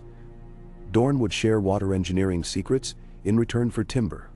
The Orphans' Fund would be doubled, paid for by a new levy on the wine trade. Tyrell and Stark wine alike. Some lords grumbled, others seemed pleased, but none left unheard. As the last petitioner, a wizened fisherman from Blackwater Bay, presented his claim, Daenerys realized how far the world had shifted. Here were men and women who would once have been brushed aside, now holding forth before the assembled might of the realm. The Charter's promise was no longer a scrap of parchment, but a living, breathing thing. The session ended as the light waned, and the lords departed in clusters. Sansa joined her on the dais, face pink from the cold. "That was well done," Sansa said, voice quiet. "You listen better than any king I have known." Daenerys studied the younger woman. "You would have done as well." "Perhaps." Sansa's gaze softened. "Perhaps better if I'd seen half what you have." She hesitated. "When you are ready, I will ask the North to kneel again. Bran's council awaits your word." Daenerys took her hand. "Let us walk that road together. We will ride it as sisters, not rivals." A rare, true smile curved Sansa's lips. "Then perhaps peace will hold." Winter's grip loosened as the days crawled on. Daenerys made daily rounds. The Mason's Yard in Highgarden, the market in the Lower Ward, the sick tents at the river's bend. She spoke with everyone. Guildmasters and stewards, cooks and healers, even the women who cleaned the privies. Her foreign accent grew less strange with every passing day. Children learned to spot her silver hair in a crowd and ran to clutch at her cloak, squealing with laughter.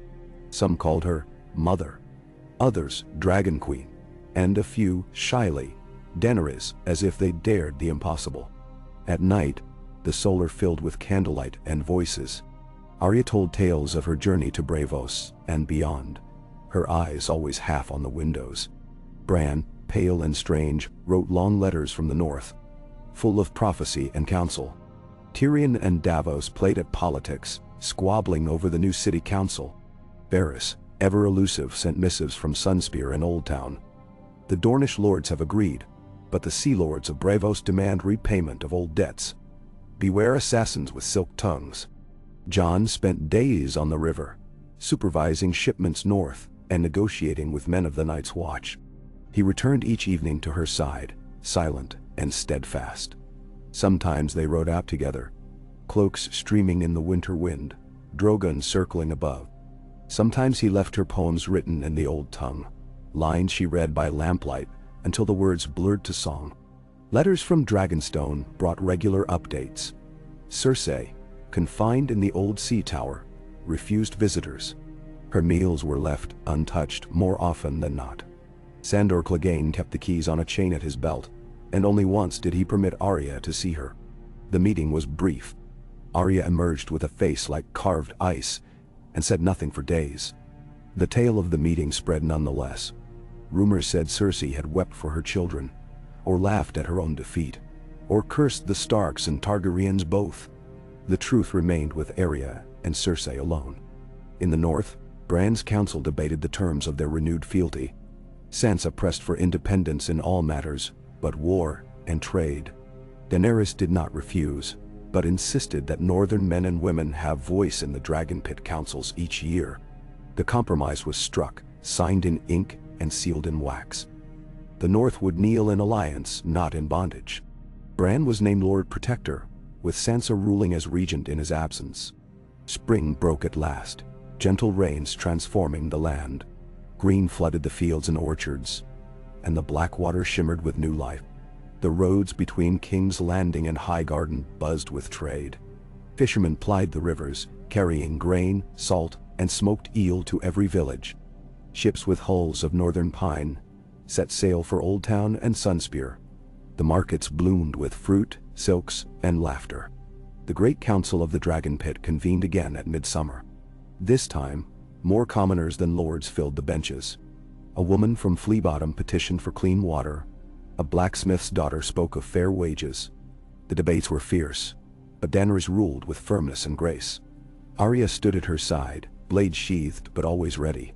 Jon, newly named Warden of the East, ensured the area and its valleys remained loyal. There were challenges. Still, bandits in the Riverlands tested the new peace, and Daenerys sent Gendry with Stormland knights to root them out. In the west, a group of Lannister loyalists plotted rebellion. But the local lords turned them in, remembering the blood that once ran through Lannisport's streets. In Dorne, the new Princess Elia Sand needed Daenerys' blessing to keep her rivals at bay. Late that summer, Daenerys rode north to Winterfell. The journey took a month, passing through fields golden with wheat and forests trembling with new leaves.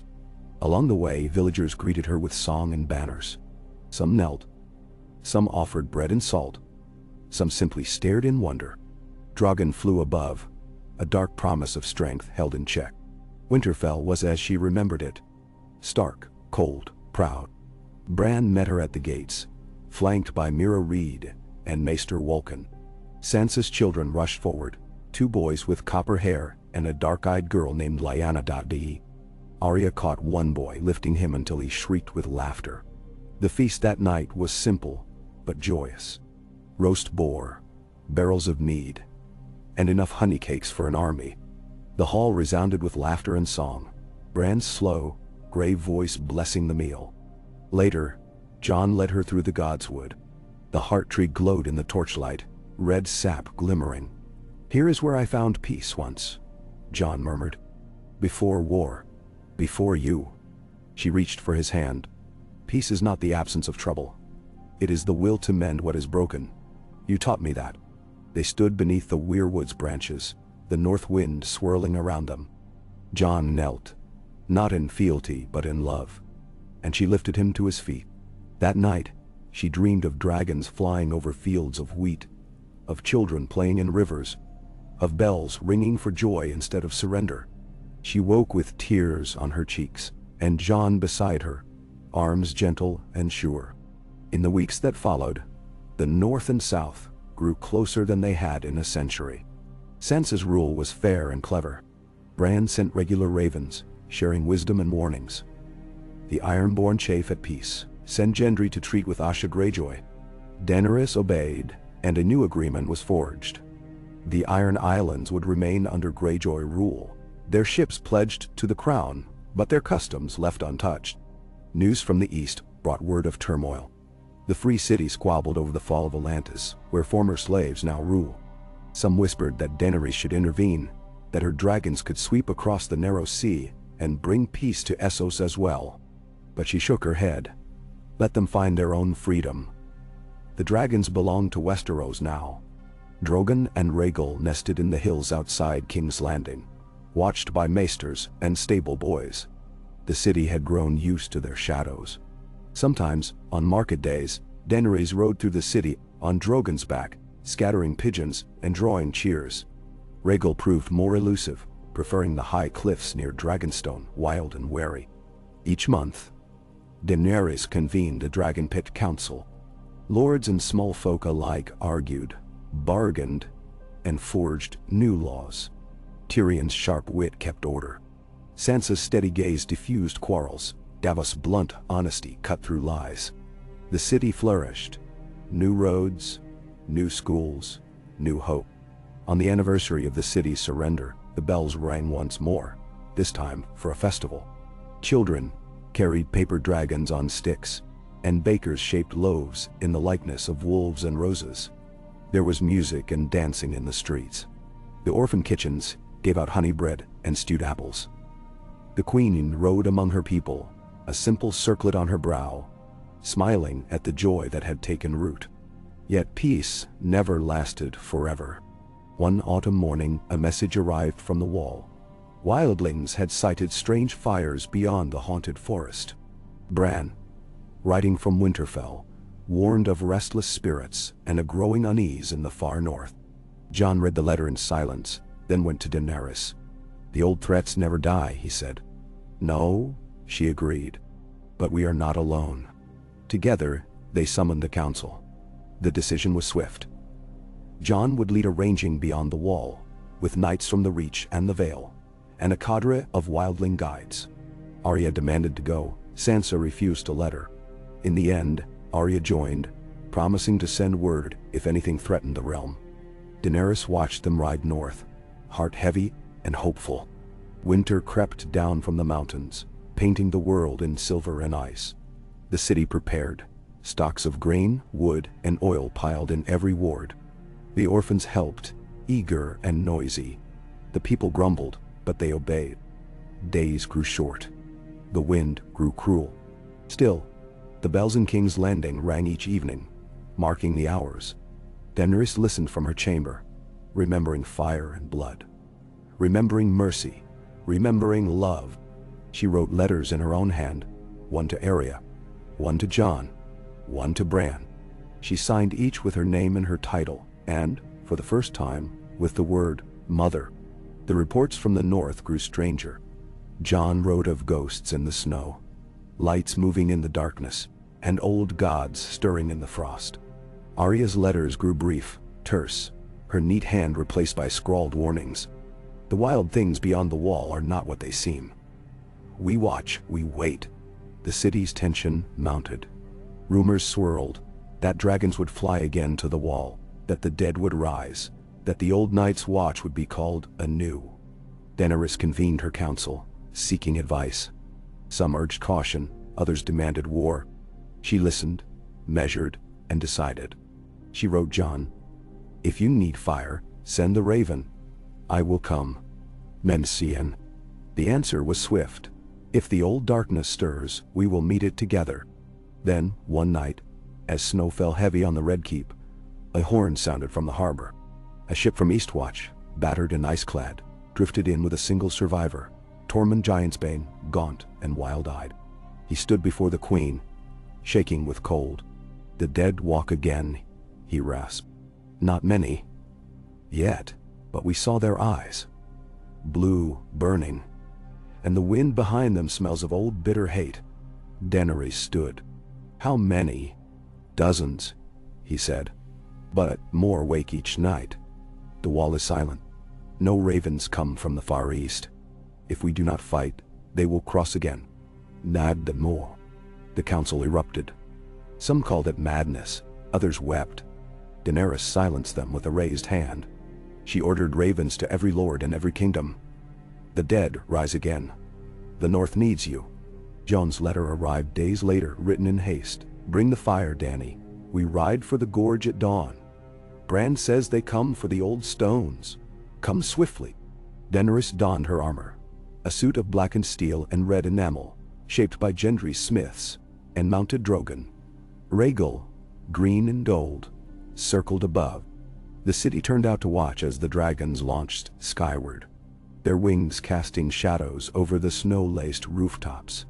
The flight north was cold and long. The rivers froze beneath her, the trees bowed with ice. At Winterfell, Jon waited with Arya Bran and an army of Northmen, wildlings, and southern knights.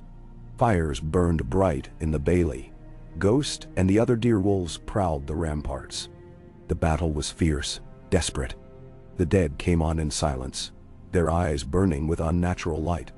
But the living stood together, north and south, wildling and knight, lord and smallfolk. Arya darted through the chaos, blade flashing. Jon fought at Daenerys' side, long claw gleaming. Bran watched from his tower, mind reaching far beyond the walls. At the height of the battle, Daenerys soared above the field, Drogon's fire carving blazing paths through the ranks of the dead. Rhaegal answered with green flame, melting ice and bone. Jon called orders, his voice rallying the wavering line. Sansa and the women of Winterfell tended the wounded, their hands steady and strong. In the end, it was not dragons nor swords that won the day, but the will of the living to hold together. When dawn broke, the dead lay shattered, their magic undone. The survivors wept and sang and buried their lost. Daenerys and Jon stood beneath the heart tree, arms entwined. "The darkness is gone," Jon said, voice hoarse. For now, Daenerys echoed. She touched his face, her own lined with fatigue and joy. "We will face whatever comes, together." They returned to King's Landing in triumph, the bells ringing louder than ever before. The people poured into the streets to greet their queen and her dragon, the hero of the north at her side. The council met in the dragon pit and decreed a day of remembrance and thanksgiving. Daenerys stood before the crowd, her voice strong. "Today we remember those who gave all for life and hope. The dead will never rise so long as we stand together. The dragons will guard you. The queen will listen. The north and south are one." As the cheers rose, Jon drew her close, and for the first time she saw not just peace, but a future. A world remade by mercy and strength, by love and the will to choose a better path. Above them, the bells rang, not for surrender, not for war, but for a dawn that belonged to all. Well, Asia. A sea mist drifted through the streets of King's Landing, blurring torchlight into gold and silver halos and laying a faint chill over the city. Spring had turned to summer in the realm, but tonight the air was thick with the memory of battle. The city's wounds still healing, though banners of every house now hung from windows and balconies. Daenerys stood in the council chamber, alone with her thoughts and the echo of bells that had once rung for surrender, then for peace, and now for hope. The night before her wedding to Jon Snow, the city seemed to pause, a moment caught between the old world and the new. She watched the lanterns on the Blackwater Bay, tiny specks bobbing far beyond the Red Keep. Fleets had come and gone, Ironborn, Lannister, Martell, Tyrell. And now only peaceful merchant vessels plied the river. No scorpions lined the walls, and no catapults aimed at the sky. In the quiet, Daenerys thought of her father's madness, her brother's dreams, the fire that ran in her own veins, and the unending ache for a home she'd scarcely known. Behind her, soft footsteps. Missandei, returned at last from her journey east with Grey Worm, approached with gentle deference, her face lit by the flicker of candles. "You should rest, your grace," she said, offering a cup of honeyed wine. "Tomorrow is a long day. Daenerys smiled, grateful. Tomorrow the world changes, again. Missandei hesitated, her hands folded over the carafe. Some things do not change, my queen. The people remember mercy. They say you saved them, not with fire, but with kindness. Amnikono. Daenerys turned, reaching for her friend's hand. Kindness is a rare coin for a queen. But I will spend it all before I spend the city's hope. She looked down at her reflection in the wine's golden surface. Do you ever think of Astapor? Missandei's eyes softened. Often, but I remember the good most of all. Freedmen dancing in the market square, laughter at dusk. It is the good we hold, not the pain. Daenerys nodded, then embraced her friend. Thank you, Missandei, for reminding me. Never more. They parted, and Daenerys walked to her solar.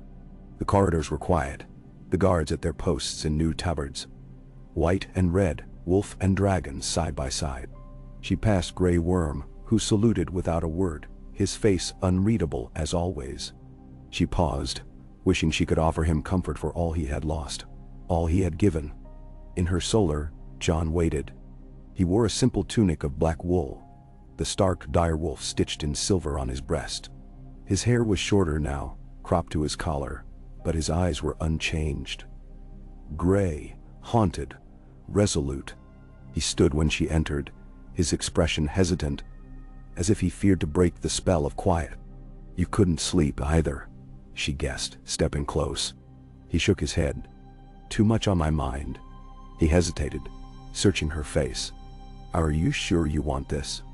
The wedding, the crown, the realm? Me? She smiled, reached for his hand. I want all of it. I want you beside me, not behind.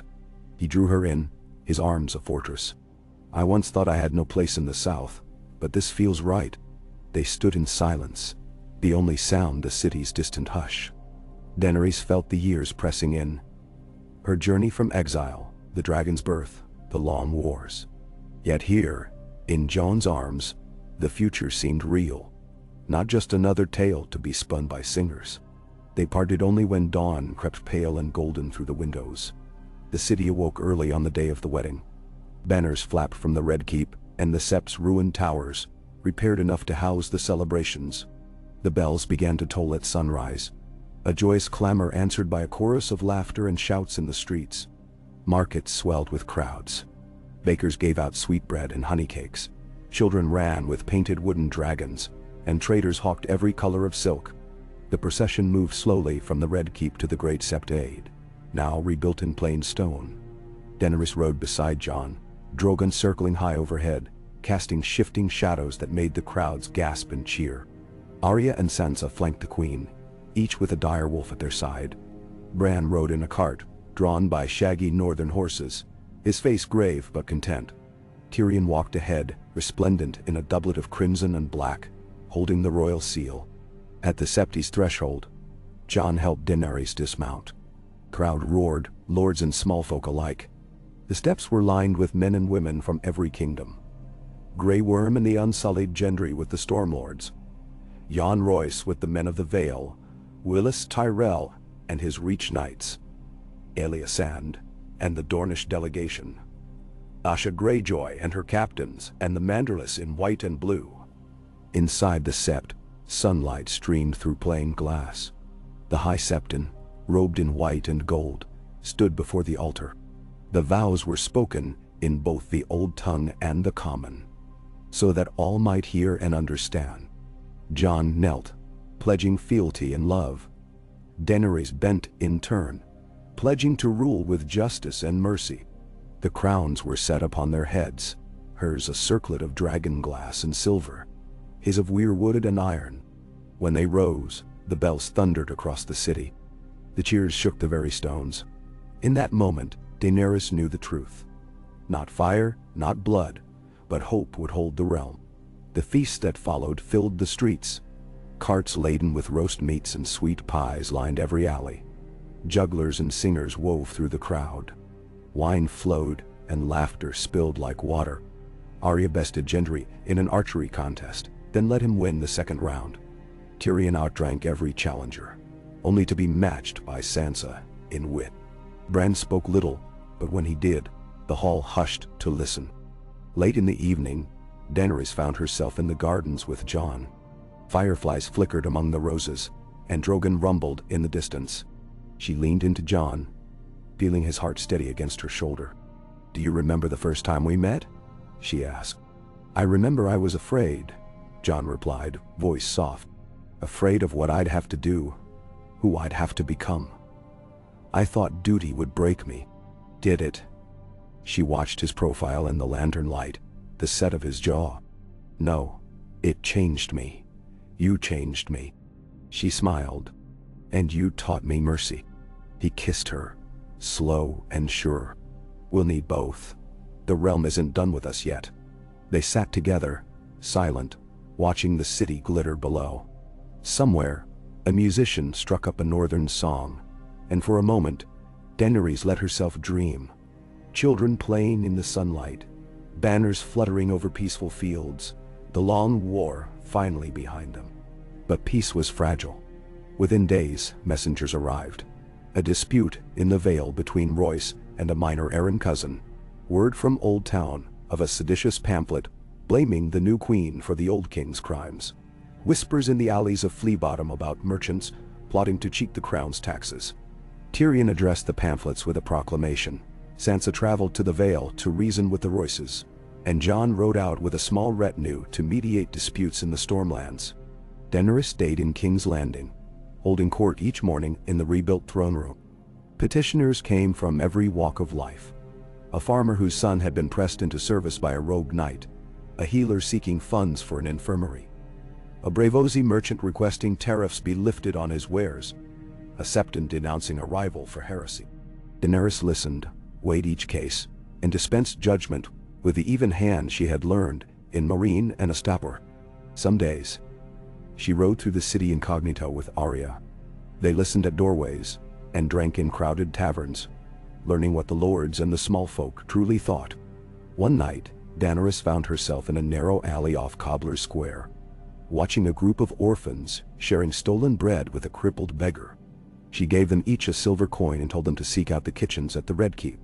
When she asked what they called the queen, one boy grinned and replied, "The mother of bells, she hears us." The name caught on, first among the poor, then the city at large. Bells became a symbol of the new reign. Each time a dispute was settled or a new school opened, the bells rang. When food was given out at the orphan kitchens, a bell was rung to call the hungry. When Rhaegal, now gentle and trusting, soared over the city, children painted bells on the cobbles in colored chalk. Even the lords began to gift bell-shaped tokens at council meetings. Summer deepened. The harvest was plentiful. Fleets from the Iron Islands brought fish and pearls. The Dornish sent casks of spiced wine. The North provided timber and furs. The Reach offered grain and fruit. Trade flourished, roads were rebuilt, and the scars of war faded beneath the hum of new life.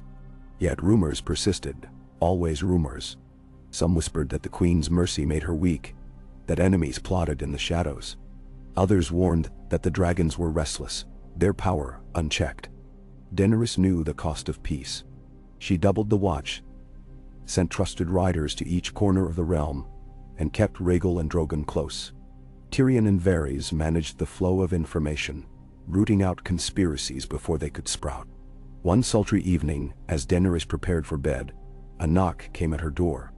Arya entered, face solemn. "There's news from the east," Arya said. "Slaver's Bay is in chaos. A new coalition of old masters has risen in Astapor, trying to restore the slave trade. They sent an envoy to Braavos seeking allies."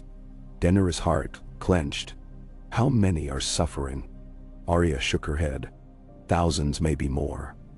Some say the unsullied you freed are being hunted." Daenerys rose, crossing to the window. In the distance, the bells of King's Landing rang as the night watch changed. "We must help them," she said. "We cannot let that evil return." Arya nodded. "Jon says he will ride with you, if you wish to go." Daenerys considered, weighing duty to her people and to her heart. The realm needs peace, but peace means nothing if it is built on the suffering of others. She turned to Arya. Send word to the council. We will sail for Slaver's Bay. Order. In the days that followed, preparations began. Ships were readied, supplies gathered, and the dragons trained for long flight. Sansa arrived from the Vale, bearing news that the Arryn cousins had reached agreement. Tyrion, nervous but loyal, managed the city's defenses and succession. I'll keep the bells ringing until you return, he promised. Jon came to her the night before departure, his hair wet from the sea wind, a look of concern on his face. Are you certain of this? He asked. The council is uneasy. Some fear you may not come back. Mance. Daenerys touched his face, tracing the scar at his brow. This is what I was meant to do. I cannot rule in comfort while others are chained. He kissed her fiercely, then stepped back. We ride together then. She smiled. Always. They sailed at sunrise, the fleet stretching across the bay, banners snapping. Drogon and Rhaegal circled above, sending up clouds of startled gulls. The city watched as their queen and king rode out to war, not as conquerors, but as liberators. The voyage was swift. The narrow sea offered little resistance. At Meereen the old pyramid still stood, though scars of fire marred the walls. The people greeted Daenerys as a hero. In Astapor, the fighting was fierce. Mercenaries from Volantis and the remnants of the old masters battled to restore the chains. But the living remembered. When the dragons swooped, when Daenerys rode at the head of unsullied and free folk alike, the slavers broke and fled. In the city's ruined plaza, Daenerys ordered the destruction of every slave pen, every auction block. She stood atop the old red steps and addressed the freedmen. No more chains, she vowed. No more masters. The world will be free, or it will be ash. Jon stood beside her, sword sheathed, his voice lending strength to her words. The bells of Astapor, long silenced, were found and rung again, echoing over the bay. The city's children learned to play with scraps of wood and string, their laughter bright in the sun. Daenerys left a council of freedmen in place, overseen by Missandei and Grey Worm. She gifted each child born that season a silver bell, a symbol of the freedom she had brought. The voyage home was triumphant. Fleets from Braavos and Volantis bowed in respect, their captains promising to end the trade. Back in Westeros, Daenerys and Jon returned to cheers, the city's bells welcoming them home. The council met in the Dragon Pit. Tyrion proposed that each year, on the day Astapor fell, a festival be held. A day of freedom, a day of bells. The realm prospered. The years passed, gentle and full. Arya voyaged west, seeking new lands beyond the maps. Sansa ruled the north, wise and strong. Gendry married Lady Baratheon, and their children played with Stark and Targaryen kin. Bran, old before his years, sent ravens with dreams and warnings, guiding the realm through troubled waters. The children of Jon and Daenerys grew, wild and happy. Lyanna with silver hair and Jon's smile. Rhaegar, headstrong and brave. They learned the sword from Arya, the pen from Tyrion, the history of Westeros from Samwell, and the art of rule from both their parents. Sometimes, at night, Daenerys walked the walls of the Red Keep, bells clutched in her hand. She thought of all she had lost. Her brothers, her children, her friends. She thought of all she had gained. Peace, love. A realm united, not by fear, but by hope. The city changed, year by year. New septs rose, bells at their crowns. The orphan kitchens grew into schools and hospitals. Fleets sailed further, traders from distant lands arriving at the bustling docks. The Queen's Market became the greatest in the world, rich with the colors and spices of every kingdom. The dragons watched from the towers, symbols of peace, not war. One day, an old woman brought Daenerys a letter, written in the free cities, signed only, a freedman. It read, "Because you did not burn King's Landing, I found hope. Because you rang the bells, I found freedom. Because you ruled with mercy, I learned to believe in tomorrow." Daenerys wept when she read it. Not tears of sorrow, nor even of joy, but of quiet, unbreakable resolve. The wheel was not just broken, it had been rebuilt, stronger and wiser. In the end, Daenerys grew old, as all must. Jon stood at her side, his hair silvering, his eyes keen as ever. Their children ruled after them, the bells ringing still, each note a promise kept. And in the hearts of the people, a legend lived on. The queen who chose mercy, who heard the bells, and who gave them hope. Beneath a sky bright with dragons, in a city alive with laughter and song, Daenerys Stormborn, the mother of bells, closed her eyes, content. The bells rang for her, for peace, for love, and the world at last was free. Nashi. The sun set in red gold splendor over the towers of King's Landing, the light scattering across slate rooftops and the pale domes of rebuilt septs, sending crimson fire down the length of the Blackwater. The Queen's Market bustled beneath fluttering banners, its stone avenues alive with the noise of evening trade, bakers and smiths hawking their wares, children running with sticks and silver bells tied to their wrists, merchants arguing in half a dozen languages. On the highest terrace of the Red Keep, Daenerys Targaryen leaned into the breeze, her eyes following the city's pulse. Behind her, the council chamber's doors stood ajar, voices rising and falling in the deepening dusk. She heard Tyrion's laughter, sharp and dry as wine, Sansa's measured voice, calm as a frozen pond, Brienne's low, deliberate words, always a shield. Jon's quiet gravity. He said little at council, preferring action to talk, but when he spoke the room stilled. These were the pillars of her peace, she thought, and it was her duty to balance atop them, careful as a dancer above fire. Tonight, she wore no crown, only a simple gown of dusk blue, her hair in a single braid down her back. She needed no armor here. The city was hers. She turned as footsteps sounded behind her, and found Jon standing there, the lamplight glinting in his hair, a small private smile on his lips. "You always find the wind," he said. She smiled. "It reminds me of Dragonstone, of home, before any of this. I miss the sea sometimes." He joined her at the balustrade, leaning on his forearms. "You could ride down tomorrow. Let the people see their queen in the markets. Or ride the river to the bay, like you did that first summer." She laughed softly. "You want me to disappear for a day, Jon Snow?" He shook his head. "No, I want you to breathe. The realm can bear your absence for one day." She reached for his hand, and he squeezed hers, gentle but sure. For a long while they watched the city together, the lamps kindling along the main streets, fireflies weaving above the olive groves that now grew between ruined towers on Aegon's Hill. Somewhere, bells began to ring. A wedding in the blacksmith's quarter, laughter and music following. Inside, Tyrion's voice called for them. "If the queen and king are finished with the wind, the lords of the council are prepared to present the city's accounts." Daenerys rolled her eyes, and Jon grinned, offering his arm. They entered together, welcomed by a room of friends and allies. Sansa stood at the head of the council table, nodding respectfully. Arya perched on a window ledge, silhouetted against the evening, her attention half on the conversation, half on the sky. Davos was reading a list of repairs. "The aqueduct to the Hill of Rhaenys is nearly done. The olive terraces will need more laborers come harvest, but the Northmen seem happy to work the land if paid in salt beef and free cider. Brienne's watch has reduced theft in the markets by half."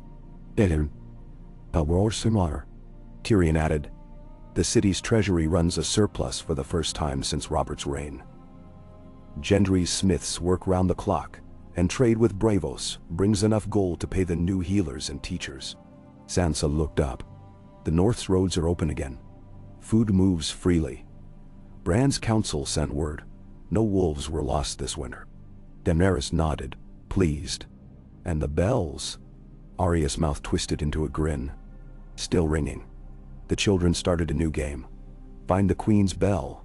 Whoever finds one hidden in the market gets a sweet from the city kitchens." Jon leaned in, murmuring, "You're a legend and a myth, you know. The mother of bells. You'll live longer in song than in life." Daenerys felt a pang, half pride, half sorrow. "Let the songs ring true," she said. "If they remember me for mercy, let them remember also that mercy is earned." Brienne handed over the city guard's reports, and Sansa asked about the spring rains. The meeting continued, Plans for new wells in Flea Bottom, a festival for the autumn equinox, Gendry's proposal for a harbor expansion to fit more trade ships. They debated the charter of a new guild of healers, and listened to Davos' tale of a fisherman's rebellion in Cracklaw Point, which ended with a barrel of eels and a wedding. The laughter was easy, the arguments honest. As the council dispersed, Daenerys lingered. Tyrion remained, stacking parchment, his face uncharacteristically grave. "What is it?" she asked. He hesitated, then produced a sealed letter. "From the Iron Bank. Sharp. They wish to know when the crown will repay the remainder of Robert's debt.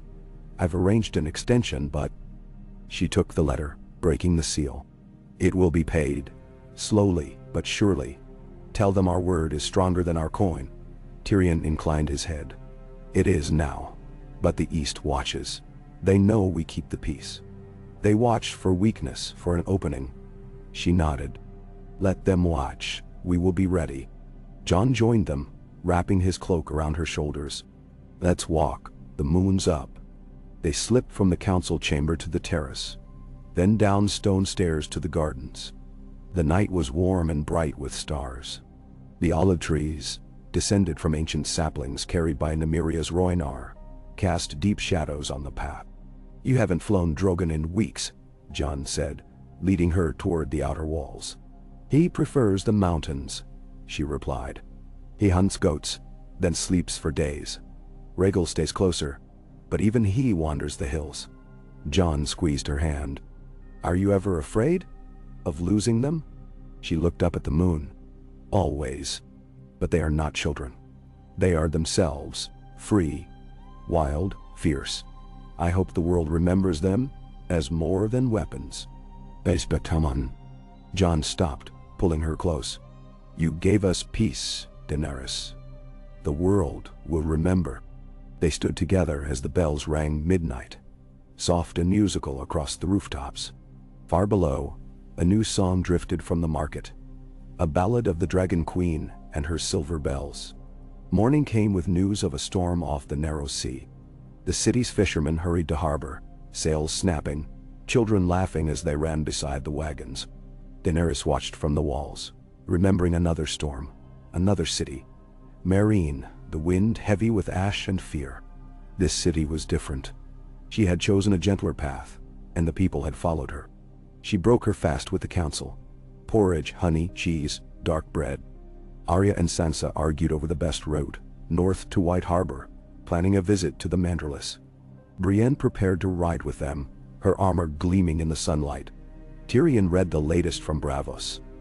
The Sea Lord requests an audience with the crown to discuss trade and shipping. Davos reported, "A ship from Korth arrived in the night. Silks and spices. The captain asks to see you, your grace." "Send her in," Daenerys said. The Qartheen captain was tall, her skin the color of rich coffee, her eyes dark as coal. She knelt with practiced grace. "Your grace, I bring gifts from Korth, incense, perfumes, jewels for the temples. My master, the pure-born, asks only a letter of safe trade." Daenerys studied the woman, then smiled. "Karth's gifts are welcome. The city may trade under the bell, if they send no slavers, no poisons, and pay the market's due." "Bay." The captain grinned, relieved. "It shall be done." Tyrion watched her go, then leaned in. "Trade is the pulse of this city now. You've made it so." She nodded. "Peace must feed more than mouths. It must feed hope." Outside, Arya called, "Dany, come see." She followed, stepping out into the sunlight. Arya pointed skyward. Rhaegal soared above the city, his wings casting fleeting shadows across the stones. Children on the street below cheered, waving wooden bells. Daenerys waved back, laughing. The day passed in council and letters, judgments and small mercies. An old man asked for a roof to shelter orphans. She granted him 3 coppers and a city mason. A young woman pleaded for justice after her brother was robbed by a knight. Brienne took the case herself, swearing to see it righted. Jon returned from the training yard, breathless and happy, his cheeks flushed. Night fell, warm and humid. The city glowed with lanterns and laughter. Daenerys dined with her family. Sansa and Arya, Jon and Brienne, Tyrion and Davos. They spoke of old days and new hope. Sansa told stories of Winterfell. Arya shared tales of Braavos. Jon sat close, his hand on hers beneath the table. Later, alone on the balcony, Daenerys watched the city dream. Ghost padded over, eyes shining. Jon leaned on the balustrade beside her. "It's almost perfect," he said. "Almost." He smiled.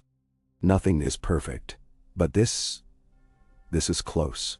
She leaned into him, feeling the warmth of his arm. "Do you regret any of it?" He shook his head. "No. I'd do it all again, if it meant this." "No." They watched the city together, the bells ringing in the night breeze, the world holding its breath in peace. The seasons turned. Arya rode west with a company of explorers, eager to chart lands beyond the sunset sea. Sansa returned north, ruling with wisdom and care. Brienne founded a new order of knights, men and women both, sworn to protect the innocent. Gendry wed Lady Baratheon, and their children played in the Queen's Market with Jon and Daenerys' own. Little Rhaegar, bold and wild, Lyanna bright as a bell. Drogon and Rhaegal watched over the city. Sometimes, on cloudless mornings, both dragons soared together above the bay, and the people stopped to cheer. Peace brought its own challenges. Drought struck the Dornish marches, and Daenerys sent ships laden with water casks and grain. A winter storm battered the stormlands, and Gendry led rebuilding crews, his hands black with soot and sweat. When sickness broke in Old Town, Daenerys sent healers and gold. The bells rang, calling all to aid. Even the lords who once warred set aside their differences, bound by a queen who had taught them the value of mercy. As the years passed, Daenerys grew older, her hair streaked with silver, her face lined by laughter and loss. Jon's hair silvered, his eyes steady as always. Their children grew into strength, each different but united in love. One night, on the eve of the autumn festival, Daenerys walked the city with Jon. The Queen's Market blazed with firelight and music, lanterns floating above the crowd. The children danced, bells chiming at their wrists. She greeted the bakers and smiths, the merchants and sailors, the old woman who first called her Mother of Bells. In the heart of the market, a singer began a ballad, the story of the queen who spared the city, who listened to the bells, who brought hope instead of fire. The crowd quieted as the final verse rang out. Beneath the wings of dragons, the city found its song. For mercy made a kingdom, where all the hearts belong, and bells will ring forever, from hill to distant sea, for those who dared to listen, and chose to let us be. Daenerys closed her eyes, the melody settling deep within her bones. When she opened them, Jon smiled at her, his hand warm in hers. "You did it," he said softly. "We did," she replied. The world was not perfect. There were still storms, and sometimes, even now, old fears resurfaced. But the city held, the bells rang, and hope endured.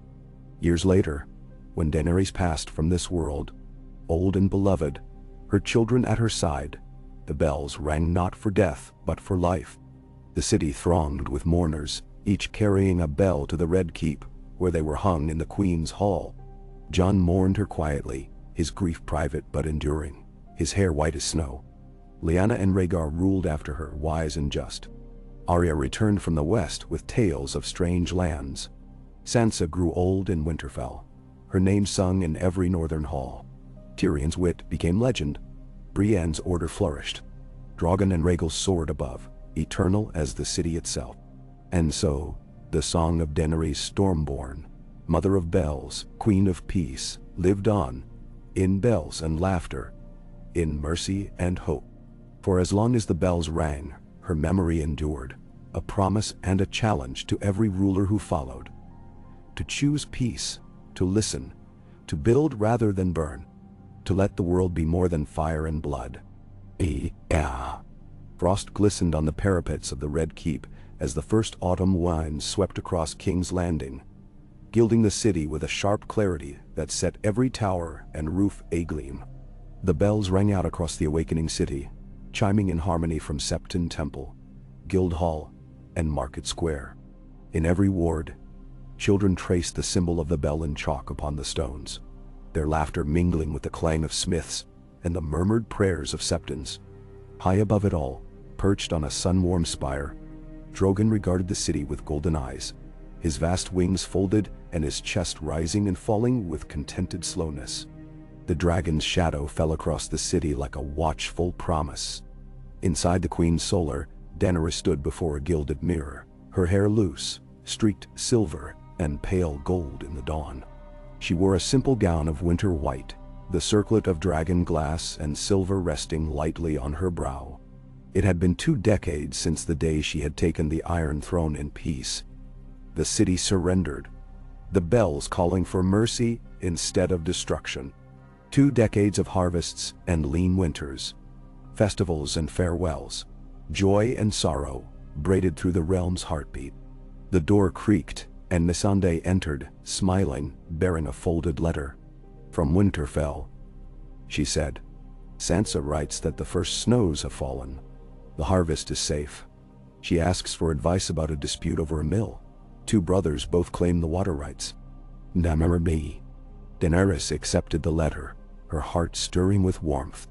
"And her children?" Missandei's eyes twinkled. "Lady Lyanna rides out with the wolf pack daily. The boys are strong, wild. Sansa says their laughter frightens the crows from the trees." Daenerys grinned. "Write to her. Tell her to let the land decide. Whoever keeps the mill running through winter, let them have it for a year. Next year the other brother will have his chance." Missandei sat, pen in hand. "It is a wise way. The North will listen. Your daughter rides out today as well, I think? Lord Rhaegar wishes to test the new wings his maester built for the rookery's ravens." Daenerys moved to the balcony, gazing out over the city's waking sprawl. In the gardens below, Lyanna and Rhaegar, her children by Jon, ran with the palace dogs, Lyanna's hair streaming like pale fire. Jon emerged from the armory in black and silver, his stride still limber despite the years, Ghost ambling at his side. The dire wolf was gray-muzzled now, but his red eyes burned bright. Daenerys watched her family and felt the old ache of gratitude, sharp as any sword's edge. Peace was always a fragile thing, but for 20 years they had held it, shaping a world where children could chase dogs in the dawn and lords could argue over mills, not blood. A raucous shriek overhead drew her eye. Rhaegal, smaller than Drogon but no less fierce, wheeled above the city, his emerald wings scattering a flock of startled pigeons. Below, in the market, bells rang anew. Bakers calling for custom, septas tolling the hour of prayer, children whooping as they chased a painted wooden dragon on wheels. The city had changed. Where once char and rubble ruled, now green gardens climbed the hills, and the Queen's Market, rebuilt in stone and glass, was famed from Dorne to the north. In the council chamber, Tyrion waited with the morning's business. His hair had gone white and thin, but his wit had lost none of its edge. He stood over a map of the narrow sea, eyes narrowed. "There's a fleet from Braavos in the bay, Your Grace," he said as Daenerys entered. "They bring silk, spices, and 3 new guild charters. Also," he glanced at her sly, "a troupe of dancers hoping to perform in the Queen's Hall for the autumn festival." "Let them come," Daenerys said, settling beside him. "The city is quiet. It could use song." Tyrion marked the map with a pebble. "The Iron Bank's envoy requests an audience to discuss investment in the new docks. I believe they hope for reassurance that the royal debts will not outlive us all." Daenerys smiled. "They may be assured. The city pays its debts by trade, not by war." Then Varys entered, moving more slowly these days, but his eyes sharp as ever. "There are whispers from the west," he murmured, "of a bandit lord styling himself the Lion of Lannisport. Nothing major yet, but the Council of Casterly Rock asks for help." Daenerys looked to Jon, who had just entered, still in his riding leathers, face flushed from the cold. "Will you go?" she asked him softly. Jon nodded. "With Rhaegar. He needs to see more of the realm, and Lyanna will want to come as well." Tyrion raised a brow. "Send Gendry with them. He's bored in the city, and could use an adventure. Daenerys. Daenerys inclined her head. And a letter to Lady Sansa. The North may want to send riders if this bandit king threatens the western roads. Jon grinned, his eyes creasing in the corners. You never miss a thing. Daenerys pressed his hand. The city holds. The realm holds. I trust you. The council turned to other matters. The autumn festival, repairs to the city walls, the grain supply from the Reach, the establishment of a new college for healers and maesters. Samwell Tarly arrived, tired but smiling, carrying books from the new library. The Queen's College flourishes, he reported. We have 36 girls reading in the Great Hall this morning. The new printing press will be ready for test next week. Daenerys clasped his hand, pride shining in her eyes. You have done more than I ever dreamed. Sam blushed, ducking his head. It is your vision, Your Grace. I simply build the shelves. After the council, Daenerys walked through the palace. Every stone held a memory. Arya's laughter echoing down the halls as a child, Sansa and her children staying for a summer. Tyrion and Jon arguing over a cask of wine. Brienne's order of knights training in the practice yard. She paused at the Queen's Hall, where the bells hung, hundreds of them, gifts from every corner of the realm. Each bell bore a name, a city spared, a festival held, a child saved from famine, a lord pardoned, a merchant's debt forgiven. She ran her fingers along the bells and felt their silent stories hum beneath her skin. She found Arya in the gardens, returned from her latest voyage west, older and tanned, her hair shorn close, a necklace of strange shells at her throat. Arya knelt beside Lyanna, showing her how to knot a cord for a slingshot. Did you find it? Daenerys asked quietly, kneeling at her side. Arya grinned, her gray eyes shining. No end, no edge. Just more sea, more sky. But I found new lands, people who have never seen dragons, who live by the stars and the wind. I brought you gifts. She pressed a pouch into Daenerys' palm. Seeds, rough stones, and a shell as big as her fist. Plant them, Arya said, and let your garden grow beyond the world. Daenerys embraced her, grateful for the sister she had found beyond blood. Night brought the autumn festival, lanterns blazing from every window, ribbons and banners strung between the towers. The Queen's Market filled with music and dance, the bells ringing out as children paraded in costumes, wolves, dragons, lions, and stags. Jon stood at Daenerys' side, Lyanna and Rhaegar tugging at his sleeves, Arya and Sansa together once more. A singer stood atop a barrel, her voice soaring. The Queen chose hope. Her dragons soared. The bells rang bright, from shore to shore. No ash, no blood. But peace was born. A world remade. At every dawn, the people cheered, the bells ringing in answer, echoing through the night. When the feast ended and the crowds faded, Daenerys lingered on the walls. Jon joined her, arms wrapped around her shoulders. Remember the night before you were crowned? He asked. You told me you were afraid. That peace would break like glass. She nodded. It still might. The world never stays still. He smiled. If it does, we move with it. She leaned into him, comforted by the strength and warmth she had come to rely on. They stood together, silent, watching the stars rise. Winter crept slowly down from the north. The city braced itself. Grain was stored, furs distributed, the poor sheltered in new stone halls. No war threatened, but famine and sickness were old enemies. Daenerys rode through the wards each week, visiting the kitchens, speaking to the healers and teachers, listening to the people's fears. She brought Lyanna and Rhaegar with her, teaching them to see not just the city's beauty, but its fragility. One morning, as snow dusted the market, a fire broke out in the wool merchants' quarter. Daenerys and Jon rode out with the city guard, Drogon shadowing them overhead. They arrived to find the streets choked with smoke, flames licking at the roofs. Daenerys rallied the citizens, guiding them to form a bucket line from the river, while Jon and the guard broke down doors to rescue the trapped. Drogon beat his wings, driving the flames away from the orphan's house. When the fire was quenched, Daenerys knelt beside a crying child, brushing soot from her cheek. You're safe now, she whispered. "The city stands." In the aftermath, Daenerys summoned the council. Aid was given freely: grain, timber, coin. The bells rang not in mourning, but in triumph over disaster. The city rebuilt, stronger and wiser.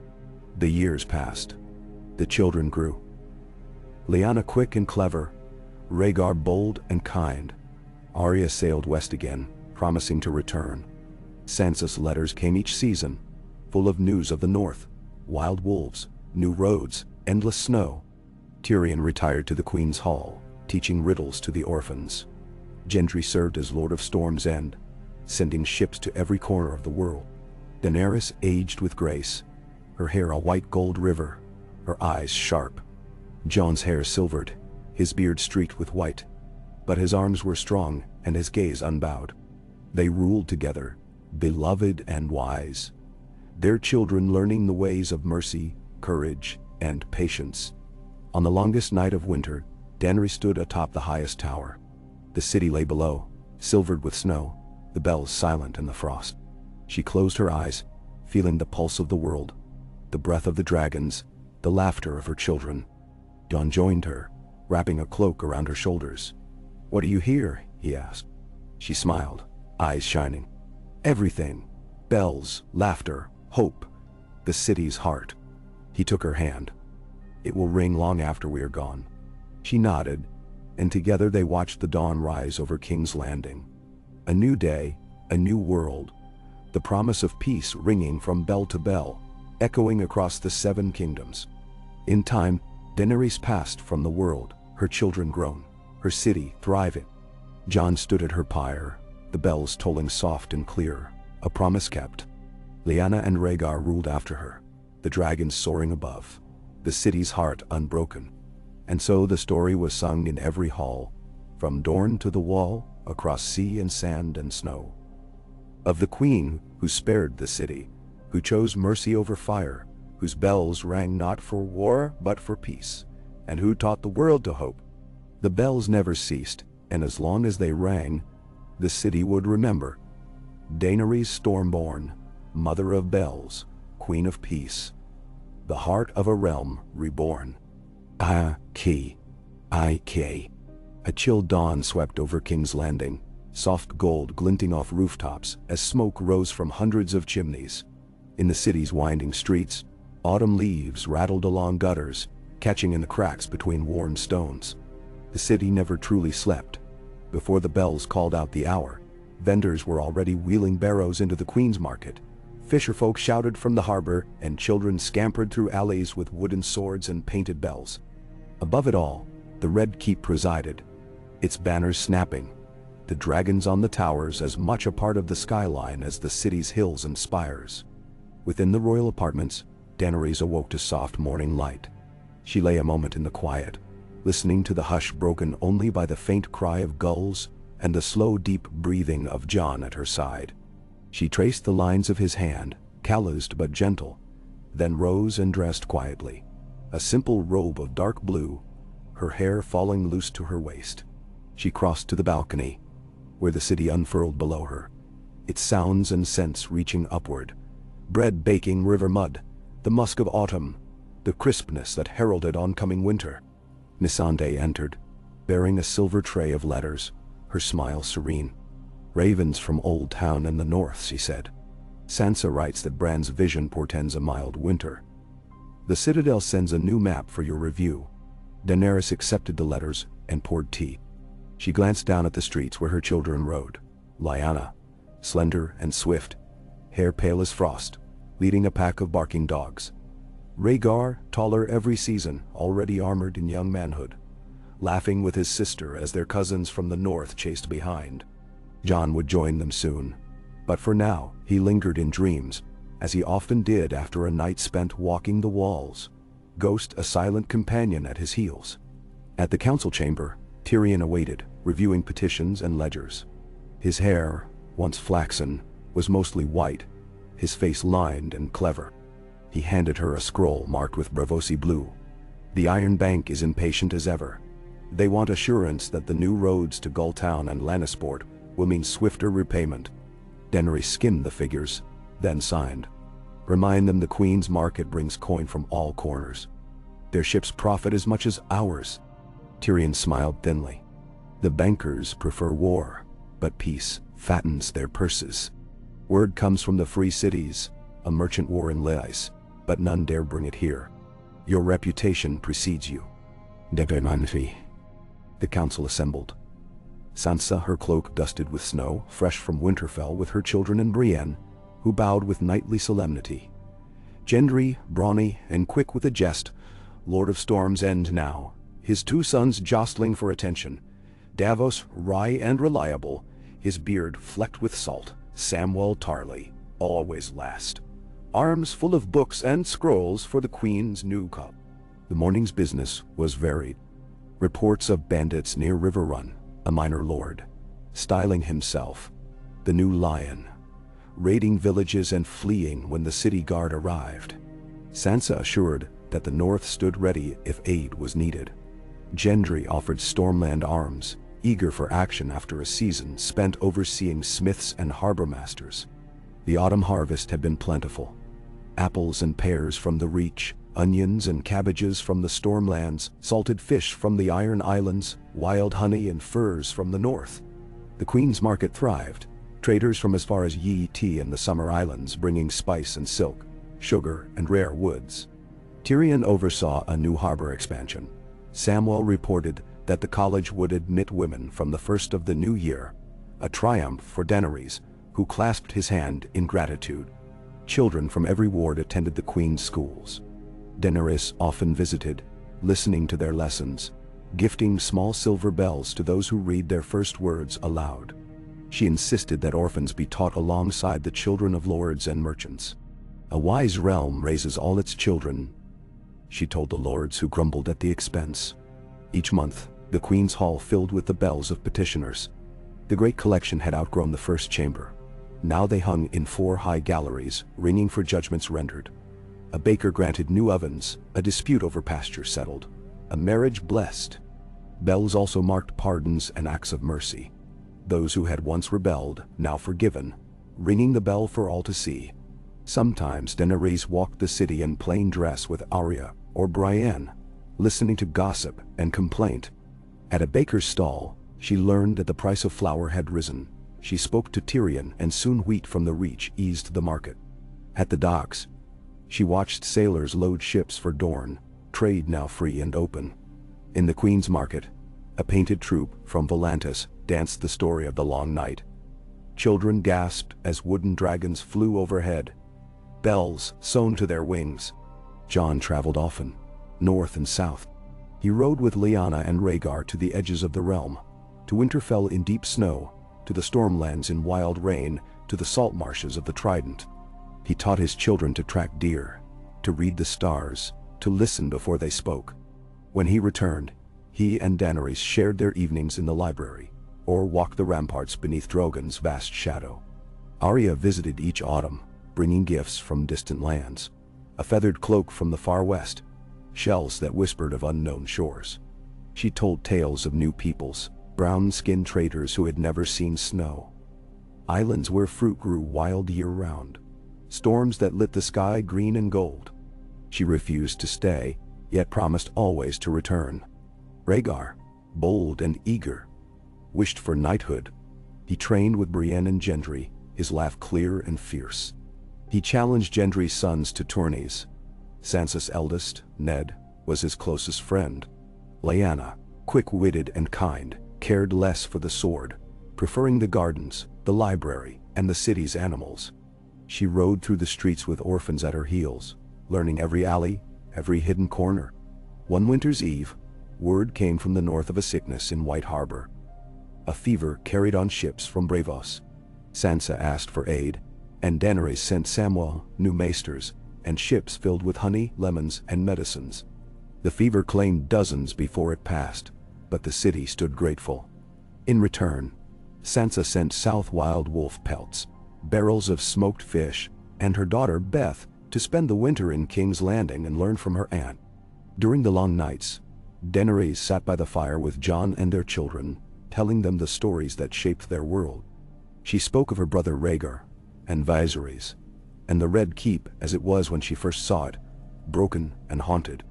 She told of the long ride from Meereen, the storm at sea, the moment the bells rang, and she chose mercy instead of vengeance. Rhaegar would ask, "Would you have burned it, mother, if you had not heard the bells?" And she would always answer, "I do not know. But the bells reminded me of what matters: life, hope, the chance to begin again." One festival eve, the bells rang from every tower as the city gathered for a new tradition, the great night of peace, when each household hung a bell at its door and every child carried a lantern shaped like a dragon. Fires lit the hills, and the dragons flew overhead, casting their shadows over a city bright as day. The Queen's Hall was open to all, rich and poor, and the royal family served spiced wine and honey cakes. Minstrels sang ballades of the wars and of peace, of the night king defeated, and the city saved. The greatest cheer was for the song of the Mother of Bells, which ended, and when the day was darkest yet, she chose the gentler hand. Her shadow swept the city, but hope remade the land. Afterward, Daenerys walked the market with Jon, Lyanna, and Rhaegar, listening to the music, the laughter, the soft ring of the bells. She pressed a silver coin into a beggar's hand and took bread from a baker, smiling as the children pulled her into a dance. She had never felt closer to her people, nor prouder of the world she had built. Time passed, and more changes came. Bran's visions warned of storms at sea. Daenerys ordered new ships built, the hulls shaped by master shipwrights of the Iron Islands. A drought in Dorne sent casks of water north from the Reach, and barrels of olives and lemons south in return. The city swelled. New houses, new markets, new temples to the Seven and to R'hllor. The old ways survived, but the people embraced the new, blending faiths and customs in the shadow of the Queen's peace. Trouble never vanished, but it was met with resolve. The bandit lord near River Run was captured by a combined force of Northmen and Stormlanders, tried in the Queen's Hall, and given mercy, a year's labor rebuilding the roads he'd burned, then a pardon. Some grumbled at the leniency, but most saw wisdom in a ruler who preferred a living servant to a dead enemy. As age crept upon her, Daenerys trained her children in rule. Rhaegar learned to read the city's ledgers, to walk the docks and market, to hear every tongue. Lyanna became her mother's shadow, learning the names of the city's healers and teachers, the prayers of septon and priest, the tales of bakers and midwives and cobblers. The twins were inseparable. People began to say that the realm would never lack for wisdom or courage as long as the blood of dragon and wolf ran in its rulers. In her final years, Daenerys traveled one last time to Winterfell, where snow lay deep and the weirwoods watched with crimson eyes. She sat with Sansa before the fire, sharing old songs and new stories. She visited Arya's children in the distant west, rode with Gendry along the stormy coast, listened to Samwell's granddaughters debate the histories of old Valyria. When at last she returned to King's Landing, her hair pure white, her back a little bent but her spirit unbowed, the city turned out to greet her. The bells rang as they had every day of her reign, and the people thronged the streets, not in fear, but in love and hope. She ascended the steps of the Queen's Hall for the last time, flanked by her family. Jon, his hair silver, still as steadfast as winter. Lyanna, bold and bright. Rhaegar, wise beyond his years. Grandchildren with eyes of blue and silver and gold. In the Hall of Bells, she sat on the simple throne her people had built. The great iron seat melted and reforged into a circlet above the hall. Bells hung from its rim. The lords and small folk of the realm gathered before her. She spoke of mercy, of the power of choice, of the world they had built together. "Remember the bells," she said, "for as long as they ring, we are reminded that peace is a choice, every day." She died in her sleep that night, her hand in Jon's, surrounded by her family, the city stilled in reverence. At sunrise, the bells tolled, not for death, but for gratitude and love. Lyanna and Rhaegar ruled together, wise and strong, each ring of the bell a promise kept. And so, the city endured. Through flood and famine, storm and drought, war and peace, the bells never ceased. From the Queen's Market to the farthest village, the story was told of the queen who chose not to burn, whose dragons guarded the city, whose children led by wisdom and love, whose legacy was not iron or fire, but the ringing of hope, bell to bell, for generations uncounted.